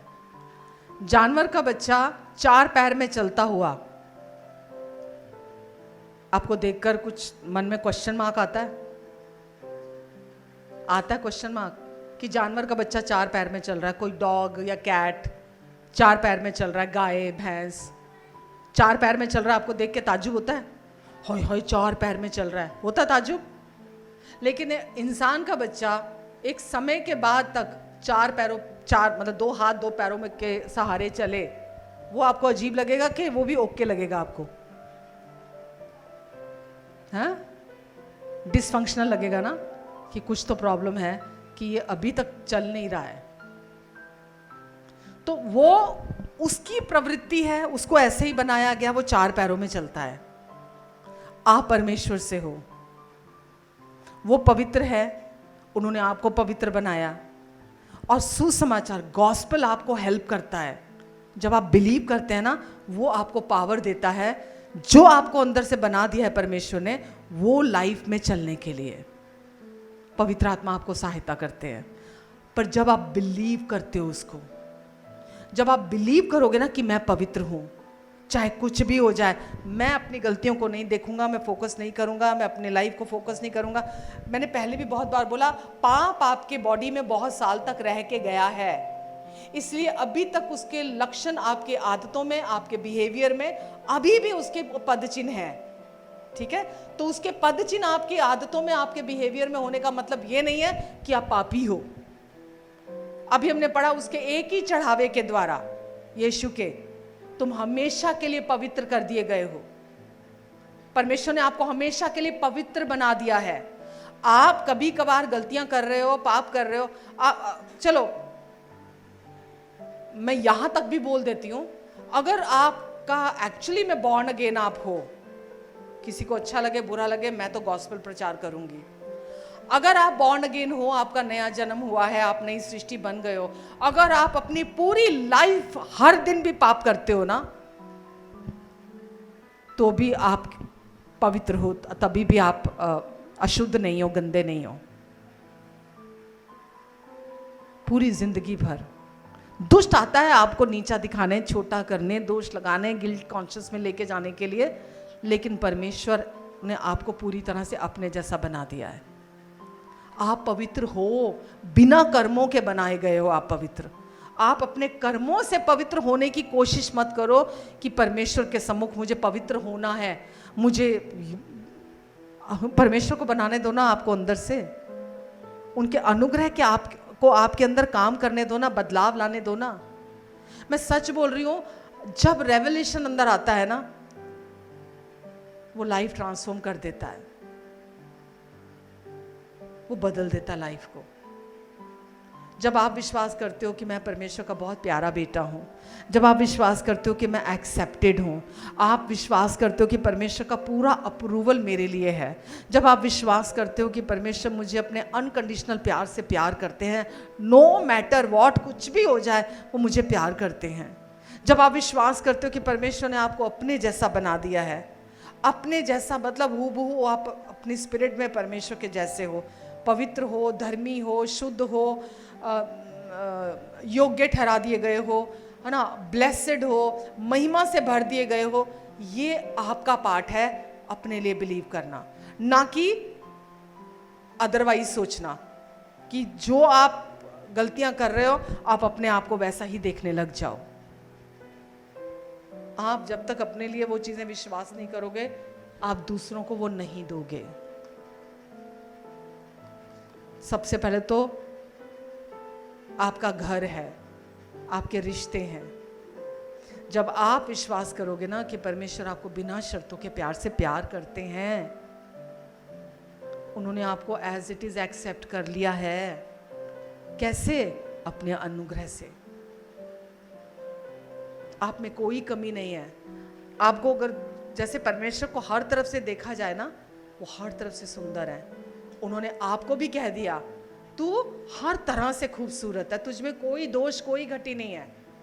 अगर आप सॉन्ग ऑफ सॉन्ग्स के 4th चैप्टर में देखते हो, वहां लिखा उन्होंने परमेश्वर ने कि तू हर तरफ से सुंदर है, तुझमें कोई कमी घटी नहीं है। अपने में कमियां ढूंढना बंद कर दो कि आप में कोई कमी है। जब तक आप इसमें से बाहर नहीं आएंगे, कोई पास्टर, कोई पेरेंट, कोई सिबलिंग, कोई फ्रेंड, कोई चीज आपको इसमें से बाहर नहीं निकाल सकती।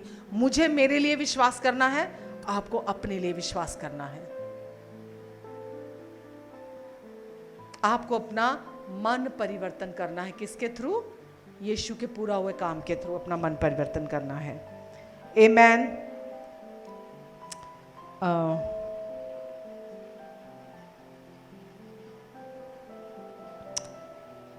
व्यवस्था कहती है उसे दंड दो, अनुग्रह क्या कहता है? उसे गले लगाओ। आप मेरे साथ निकालो जॉन चैप्टर 8, यूहन्ना 8, 3 से 12।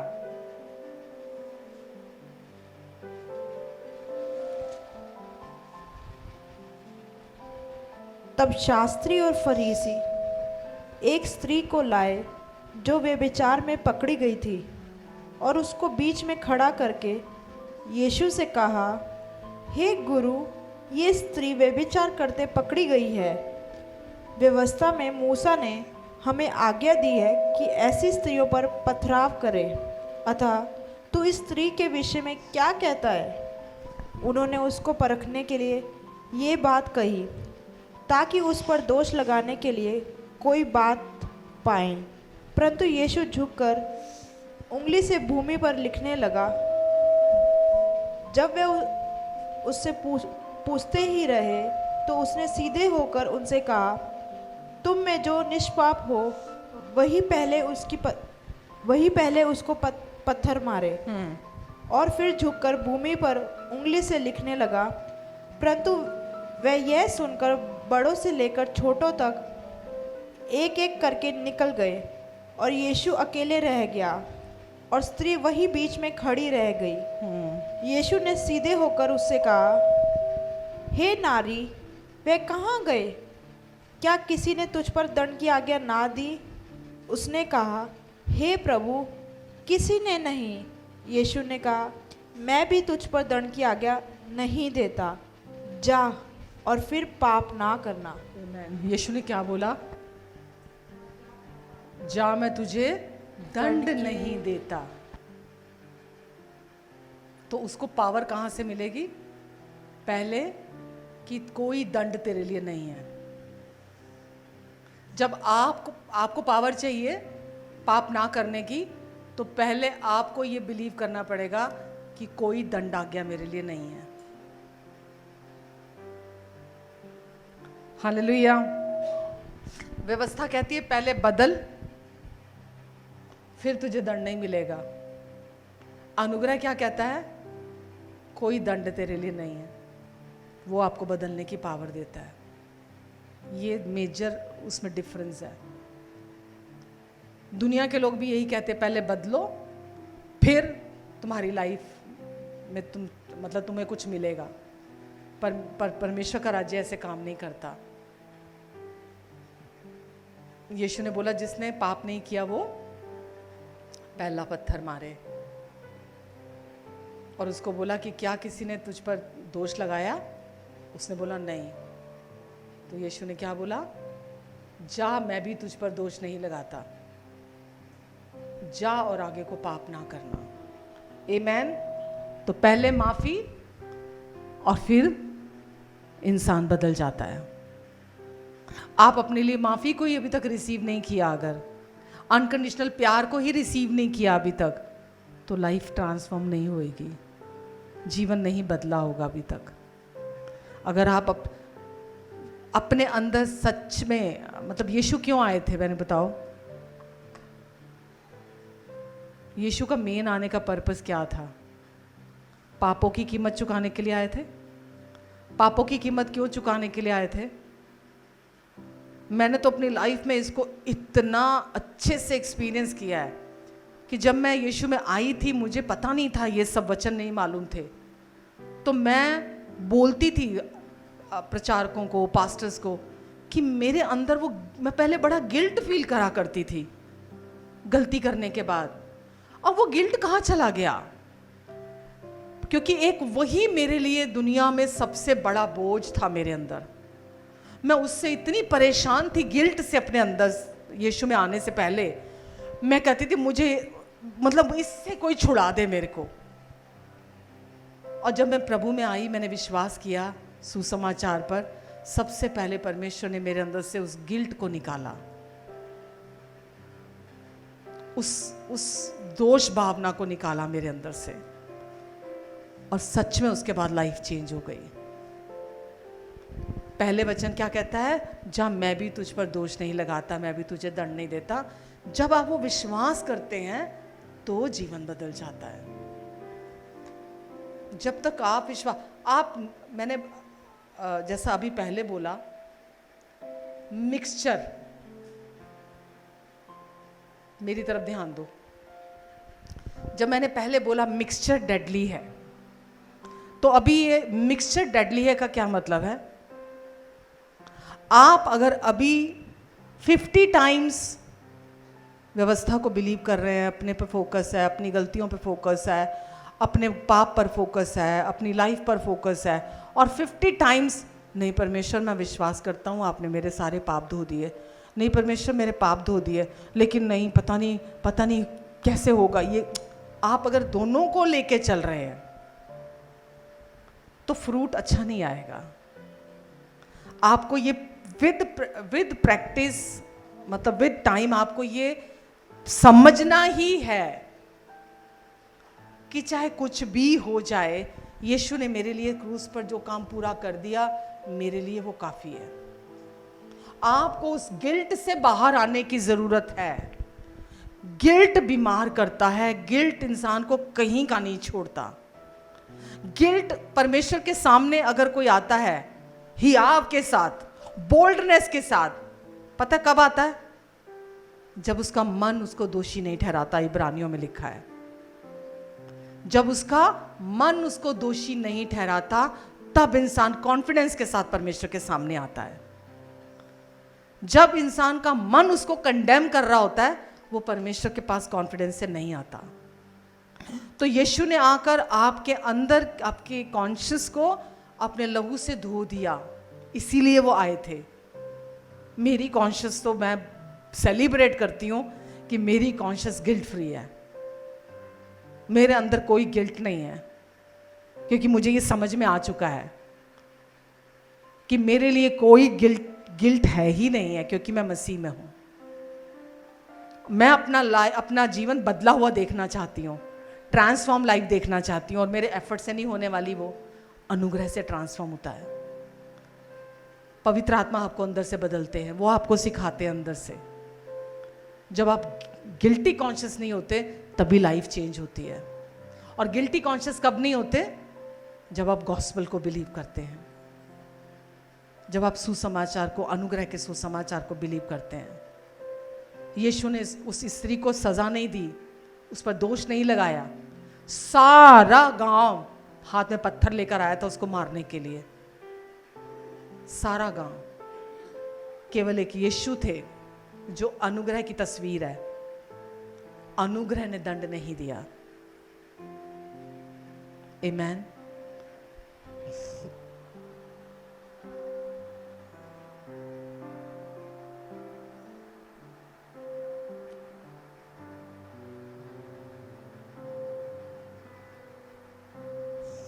हिब्रूज अगर आप देखते हो, इब्रानियों 9 और 10 चैप्टर अगर आप पढ़ते हो, उसमें लिखा है कि व्यवस्था के अधीन साल दर साल बार बार चढ़ाई जाने वाली जो याजकीय बलियां होती थी, वो कभी भी जो वर्शिपर होता था उसको अंदर से पवित्र और सिद्ध नहीं कर सकती थी।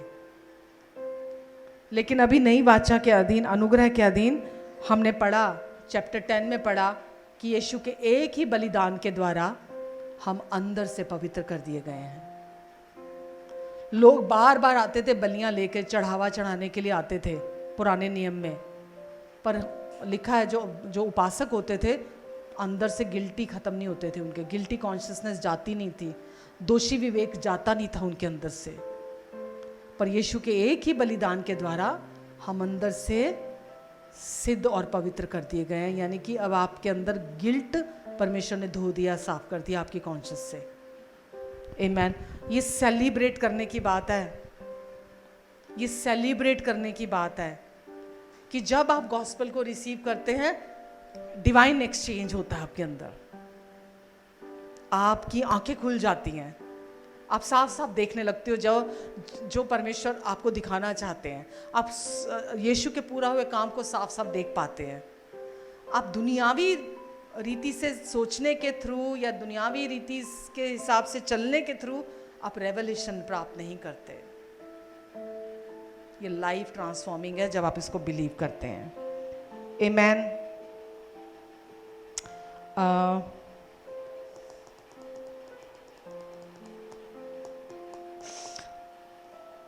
एक्ट्स में देखो, प्रेरितों में 13 का 38-39 व्यवस्था बताती है कि इंसान को परमेश्वर के लिए क्या करना चाहिए, और अनुग्रह बताता है कि प्रभु यीशु मसीह ने मनुष्य के लिए क्या किया है।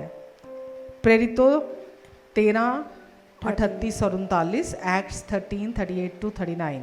इसलिए हे भाइयों, तुम जान लो कि किसी के द्वारा पापों की क्षमा का समाचार तुम्हें दिया जाता है, और जिन बातों में तुम मूसा की व्यवस्था के द्वारा निर्दोष नहीं ठहर सकते थे, उन्हीं सब में हर एक विश्वास करने वाला उसके द्वारा निर्दोष ठहरता है। बस बताओ, आप बताओ इससे ज़्यादा आपको क्या सुनना है, क्या पढ़ना है? जिन बातों से मूसा की व्यवस्था के द्वारा कोई निर्दोष नहीं ठहर सकता था, उन सारी बातों में तुम प्रभु यीशु मसीह के द्वारा निर्दोष ठहरते हो। उसके द्वारा कौन हो आप? हैं? बस इतना हल्का सा निर्दोष यार। जब किसी को कोर्ट में बोल दिया जाता है कि ये व्यक्ति निर्दोष है, उसकी फैमिली, वो खुद इंसान, वो कैसे, जिसको लाइफ मतलब उसको पूरी ज़िंदगी भर की उसको जेल मिल गई है या उसको सज़ा सुना दी गई है, अगर उसको बोला जाए कि नहीं ये तो निर्दोष साबित हुआ है, कैसे सेलिब्रेशन होएगा उनके घर में? हमारी चर्च में ठीक है, निर्दोष निर्दोष निर्दोष, नॉट गिल्टी। हाँ, कैसा खुश होना चाहिए कि जो सज़ा देने वाला है, जो दंड दे सकता है, जो पवित्र अपवित्र अति पवित्र है, जो न्याय करने वाला परमेश्वर है, उसने ही कह दिया कि यीशु मसीह में तुम निर्दोष ठहराए जाते हो। अगर आप यीशु मसीह में हैं तो आप कौन है? निर्दोष। एक दिन के लिए, हमेशा के लिए, हर हफ्ते, हर महीने, हर साल दर साल दर साल आप निर्दोष ठहरा दिए गए हो। हालेलुया, आमेन, आमेन।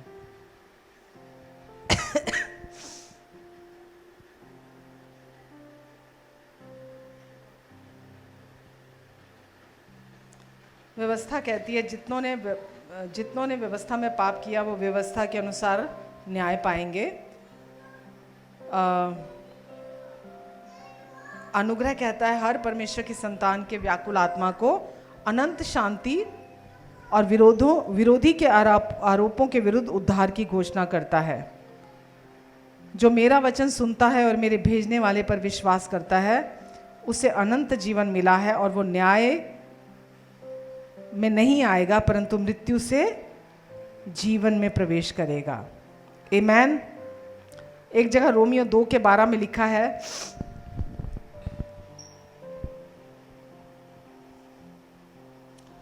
जितनों ने व्यवस्था के अंडर में पाप किया है वो व्यवस्था के अनुसार वो न्याय पाएंगे।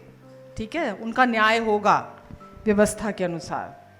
रोमियो 2:12 में लिखा है, इसलिए कि जिन्होंने बिना व्यवस्था पाप किया है वो बिना व्यवस्था के नाश होंगे।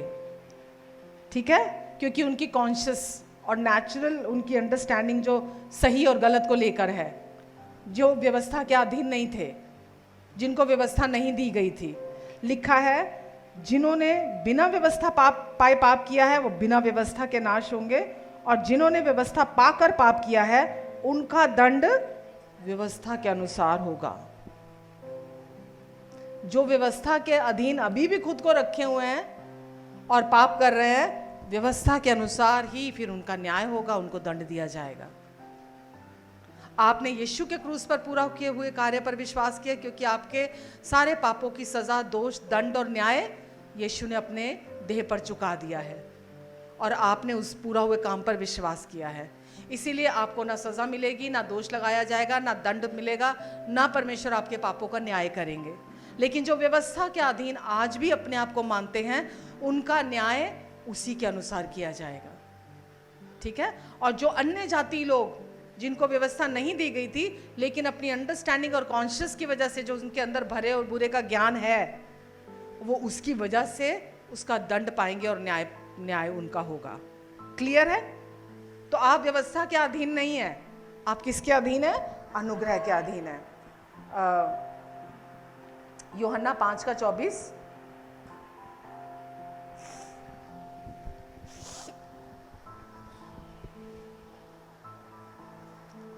मैं तुमसे सच सच कहता हूं, जो मेरा वचन सुनकर मेरे भेजने वाले की प्रतीति करता है अनंत जीवन उसका है और उस पर दंड की आज्ञा नहीं होती परंतु वह मृत्यु से पार होकर जीवन में प्रवेश कर चुका है।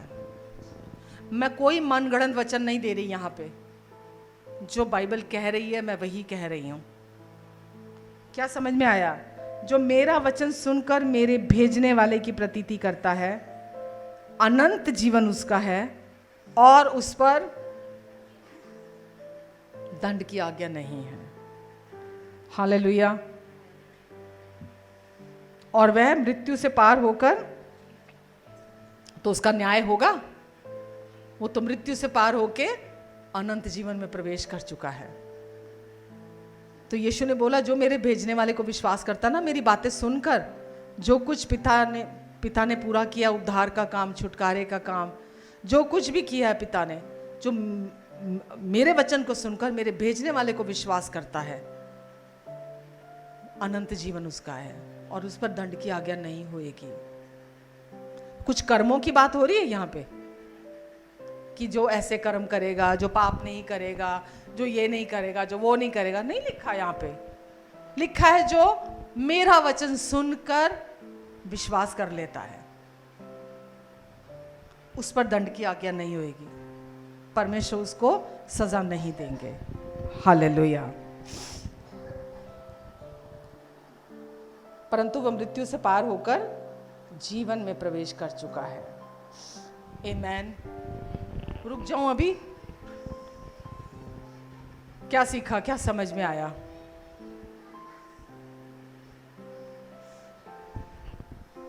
आपका पोर्शन क्या है आज? आपका भाग क्या है आज? क्या करने के लिए परमेश्वर? आप व्यवस्था के अधीन हो कि तू ये कर, तू ये कर, तू ये ना कर। डूज एंड डोंट्स की कोई लिस्ट है क्या? फिर आपका क्या है पोर्शन? आपको क्या करने की जरूरत है?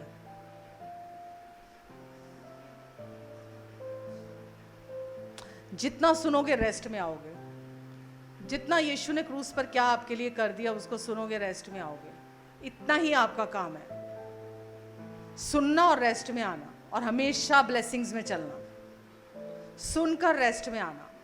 जितना रेस्ट में आओगे परमेश्वर का प्रोविजन फ्लो करेगा आपकी लाइफ से। बस इतना ही है। आपको ये अंदर से अच्छे से समझ में आ जाना चाहिए कि अब मैं कौन से युग के अधीन हूं? अनुग्रह के युग के अधीन हूं। व्यवस्था के अधीन मैं नहीं हूं, क्योंकि जो व्यवस्था के अधीन है वो दंड पाएंगे। व्यवस्था के अनुसार ही जो व्यवस्था कहती है वो दंड भी पाएंगे और उनका न्याय भी होगा। तो मुझे सिर्फ और सिर्फ अनुग्रह को बिलीव करना है, जो कि खुद यीशु है। अनुग्रह कोई आज के टाइम की कोई लेटेस्ट, कोई ऐसी फेमस कोई डॉक्ट्रिन नहीं है। अनुग्रह खुद यीशु है। तो जो यीशु के पूरा हुए काम को विश्वास करता है वो हमेशा परमेश्वर की सामर्थ्य में चलता है। आमेन। व्यवस्था को जब भी शैतान आपके कानों में लेके आता है, तू ये कर, तू ये ना कर, तू ये कर, तू ये ना कर, तू ये कर, तू ये ना कर, आपको एंटरटेन नहीं करना उस आवाज को। परमेश्वर आपसे कुछ भी नहीं कह रहे कि तू ये कर, तू ये ना कर, तब मैं तुझे एक्सेप्ट करूंगा, तब मैं तुझे प्यार करूंगा, तब मैं तुझे ब्लेस करूंगा। परमेश्वर कुछ नहीं ऐसा कहते।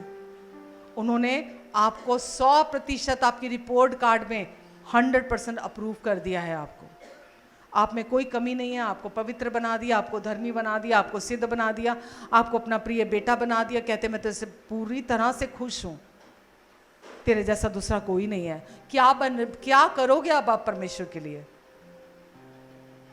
उन्होंने ये भी कह दिया, मुझे प्यार करने के लिए तेरे को एफर्ट्स करने की जरूरत नहीं है, मेरे प्यार को बिलीव कर। बस ये है न्यू कवरेंट कि मैंने तुझे इतना प्यार किया है। बस क्या जिम्मेदारी, क्या बोझ है, क्या डिफिकल्ट है हमारे लिए कि हमसे वो हो नहीं सकता। मुश्किल है कुछ? सिर्फ अपनी आंखें परमेश्वर पर लगाना, सुसमाचार के लिए ऋणी होना। हम सुसमाचार को दूसरों को बताने के लिए, गॉस्पेल को दूसरों को बताने, दुनिया मर रही है आज, लोग पाप में मर रहे हैं, लोगों को पता नहीं है सच। आपकी प्रार्थनाएं, आपकी साइलेंट प्रेयर्स भी उनकी लाइफ में काम करेंगी। आप जब अब मैं अपनी सोसाइटी में चलती जाती हूँ, मेरे नज़रों के सामने जो भी आता है, मैं चलते चलते उनके लिए प्रेयर करती जाती हूँ। जो सामने दिखाई देता है, चाहे कोई बाहर से आया, चाहे कोई रहने वाला है, मैं उनके लिए प्रेयर करती जाती हूँ। उनके ऊपर परमेश्वर के प्यार को बोलती हूँ, उनके हार्ट को ब्लेस करती हूँ, उनके अंदर की चोटों के ऊपर परमेश्वर का लहू लेके जाती हूँ। परमेश्वर आप इनको ब्लेस करो, मैं इनको स्वर्ग में मिलूंगी। मैं जो आज प्रार्थना कर रही हूँ परमेश्वर, मैं इनको स्वर्ग में देखूंगी। आपने कहा है फसल तैयार है, मजदूर थोड़े हैं, खेत के मालिक से प्रार्थना करो, वो तुम्हारे लिए मजदूर नियुक्त करेगा। परमेश्वर आप इनकी लाइफ में मजदूरों को लेकर आएंगे। मेरा काम है इनके लिए प्रार्थना करना, इनके ऊपर वचन की घोषणा करना। मैं इनके ऊपर वचन बोलती हूँ, यही मेरा प्रेम है उनके लिए। आप आउट ऑफ कंसर्न करते हो। अभी हमारी सोसाइटी में नीचे प्रोग्राम था, एक रिलीजियस कोई प्रोग्राम था, तो सब लोग वहाँ थे, मैं ऊपर खड़ी बैल्कनी में, मैं नीचे देख रही थी और मैं वहाँ बैल्कनी में खड़ी उनके लिए प्रेयर कर रही थी। मैं अदर टंग में प्रेयर करने लगी। आप बिलीव करना, मेरे यहाँ से ऐसा ग्रोनिंग, ऐसा रोना, मतलब मेरे अंदर से उनके लिए, मतलब out of love, out of concern, वो मेरे लिए, मेरे अंदर से होली स्पिरिट, पवित्र आत्मा उनके लिए प्रार्थना कर रहे थे। मैं ऐसे था जैसे मैं दहाड़े मार मार के रो रही हूँ उनके लिए, अपनी बैल्कनी में खड़े हुए। कि वचन में लिखा है ना, जैसा यशाया 53 में, कि हम तो सब ऐसे थे जैसे भटकी हुई भेड़ों के समान थे। आप और मैं तो अब भटकी हुई भेड़ें नहीं हैं, हम आ गए अपने चरवाहे के पास। पर अभी वो लोग अभी भी उन भटकी हुई भेड़ों के समान हैं, जिनका ऐसे हैं जैसे उनका कोई चरवाहा नहीं है। तो आप एटलीस्ट प्रार्थना तो करनी शुरू करें अपने पड़ोस के लिए, आने जाने वाले लोगों के लिए, मार्केट प्लेस में, मॉल में, किधर भी आप जाते हैं, इतना तो शुरू कीजिए। सुसमाचार लोगों की लाइफ में रोशनी को लेकर आता है। आपको नहीं पता, जब आप प्रार्थना करते हैं कैसे बंधन टूटते हैं, अंधकार की शक्तियां उनको छोड़ के जाती हैं, और आप एक दिन उसका फल देखेंगे उनकी लाइफ में। आमेन, हालेलुया। पहले आप अपने लिए बिलीव करें होल हार्टेडली। पता है, रेस्ट दिखाई दे जाता है। मैं लोगों को प्रचार करते हुए सुनती हूँ। मैं आज मॉर्निंग में भी हस्बैंड से बात कर रही थी कि मैं जब किसी को प्रचार करते हुए देखती हूँ ना, कितना भी बड़ा पास्टर है या छोटा पास्टर है, अगर वो अनुग्रह का भी प्रचार कर रहा है ना, तो प्रचार करते टाइम वो जो रेस्ट होता है ना, वो दिखाई, मतलब वो मुझे समझ में आ जाता है कि अभी भी ये जब प्रचार कर रहा है, चाहे अनुग्रह का प्रचार कर रहा है, क्या वाकई में रेस्ट दिखाई दे रहा है, वो फ्लो दिखाई दे रहा है। आप भी पकड़ लेंगे, आपको भी समझ में आ जाएगा। पर पहले आप तो रेस्ट में रखिए, आप रेस्ट में आइए ना। आप जो एक्सपीरियंस करेंगे वही तो आपको समझ में आएगा। आप अनुग्रह के रेवलेशन को पाओगे तो आपको सामने समझ में आ जाएगा कि सामने वाले के पास कितना रेवलेशन है। क्योंकि आप जब रेस्ट में आ जाओगे, आप बहुत जल्दी देख लोगे सामने वाला रेस्ट में है कि नहीं है। वही सब कुछ है। अनुग्रह केवल प्रचार नहीं है कि आप सुनकर समझकर प्रचार कर दो। ये तो रेवलेशन है।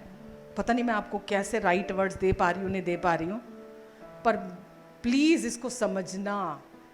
ये कोई ज्ञान नहीं है, ये कोई बाइबल वर्सेस नहीं है, ये कोई सिद्धांत नहीं है, ये रेवलेशन है जो लाइफ ट्रांसफॉर्मिंग है। अगर आप अनुग्रह को सुन रहे हो, आप अनुग्रह को जानते हो, लेकिन लाइफ ट्रांसफॉर्म नहीं है आपकी, आपका जीवन बदला नहीं है, तो अभी सॉरी, आपको रेवलेशन नहीं है। क्योंकि अनुग्रह ट्रांसफॉर्मेशन लेकर आता है। अगर अभी तक ट्रांसफॉर्मेशन नहीं है तो आपने अनुग्रह को अभी रेवलेशन नहीं प्राप्त किया है। समझ रहे हैं? हाँ, वो अनुग्रह हो ही नहीं सकता अगर लाइफ ट्रांसफॉर्मेशन नहीं लेके आता। अगर जीवन रूपांतरित नहीं हुआ ना, वो अनुग्रह है ही नहीं है। पता नहीं कौन सा समाचार है, मुझे नहीं पता। फिर अनुग्रह जीवन को रूपांतरित करता है, लाइफ ट्रांसफॉर्मिंग है, आपका जीवन बदलता है। ज्ञान थोड़ा इकट्ठा करना हमने अनुग्रह का। अनुग्रह आपके जीवन से दिखाई देता, आप रेस्ट में आ जाते हो अपने अंदर। चलिए यहीं रुकती हूं मैं। जो मैंने आज बोला है ना, उसको जरा रुक रुक के सोचना, रुक रुक के सोचना। और मैं कभी भी इस पुलपिट को कंडमनेशन के लिए यूज़ नहीं करती हूँ। आप में से किसी को भी कंडेम करने के लिए, दोष लगाने के लिए मैं पुलपिट को यूज़ नहीं करती हूँ। मैं आज़ाद करने के लिए आपको बताती हूँ। जो कुछ भी बोलती हूँ इसलिए बोलती हूँ ताकि आप आज़ाद हो जाओ। ठीक है? आपकी लाइफ ट्रांसफॉर्म हो, पूरी तरह से रूपांतरित हो जाए। हालेलुया।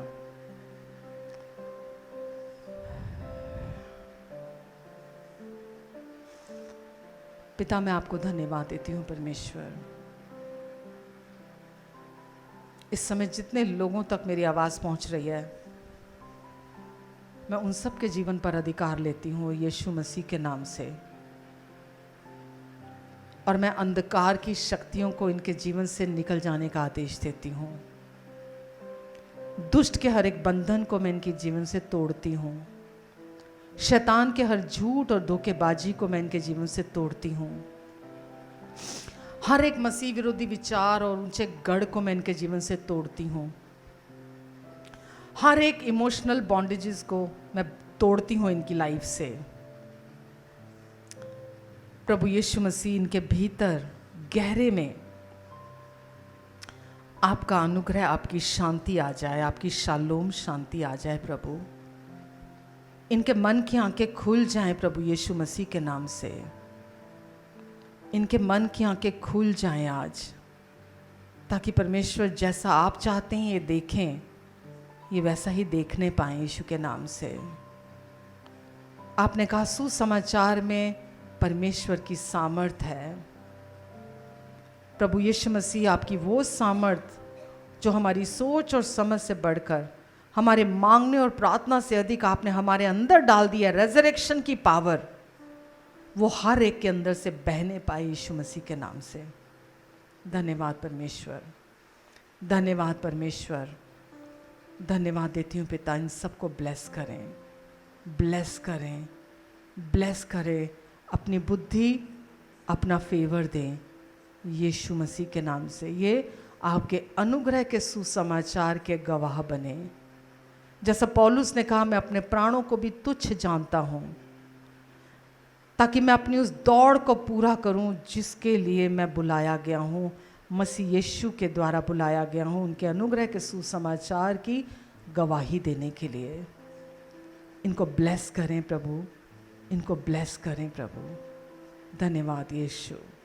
इनकी आंखें अपने ऊपर से हट जाएं, इनकी आंखें अपने ऊपर से हट जाएं। इन्होंने क्या किया या क्या कर सकते हैं उस पर से हट जाएं। इनकी आंखें आपके पूरा हुए कार्य पर लग जाएं यीशु मसीह के नाम से। धन्यवाद परमेश्वर, धन्यवाद देती हूँ पिता। इन सब पर आप अपना अनुग्रहकारी हाथ बनाकर रखेंगे, अपने मुख का तेज इनके मुख पर चमकाएंगे, इनके आने और जाने पर अपनी आशीष को ठहराएंगे। ये जहाँ भी जाएंगे परमेश्वर, लोग छुटकारा पाएंगे, चंगाई पाएंगे। धन्यवाद परमेश्वर। इनकी फैमिली को ब्लेस करें, इनके बच्चों को ब्लेस करें, इनके रिश्तों को आप ब्लेस करें यीशु। आपका अनुग्रह मैं इनके रिश्तों पर बोलती हूँ, आपका अनुग्रह मैं इनके लाइफ के हर एरिया पर बोलती हूँ यीशु मसीह के नाम से। आपके फेवर को मैं प्रोक्लेम करती हूँ इनके लाइफ के हर एक एरिया में प्रभु यीशु मसीह के नाम से। धन्यवाद प्रभु, धन्यवाद यीशु, धन्यवाद प्रभु। प्रभु आप दिखाई दें, आपका अनुग्रह दिखाई दें इनकी लाइफ में, ताकि लोग जान जाएं कि ये इस संसार से बिलोंग नहीं करते, ये आपकी संतानें हैं। धन्यवाद परमेश्वर, धन्यवाद देती हूँ पिता। आमीन, आमीन, आमीन।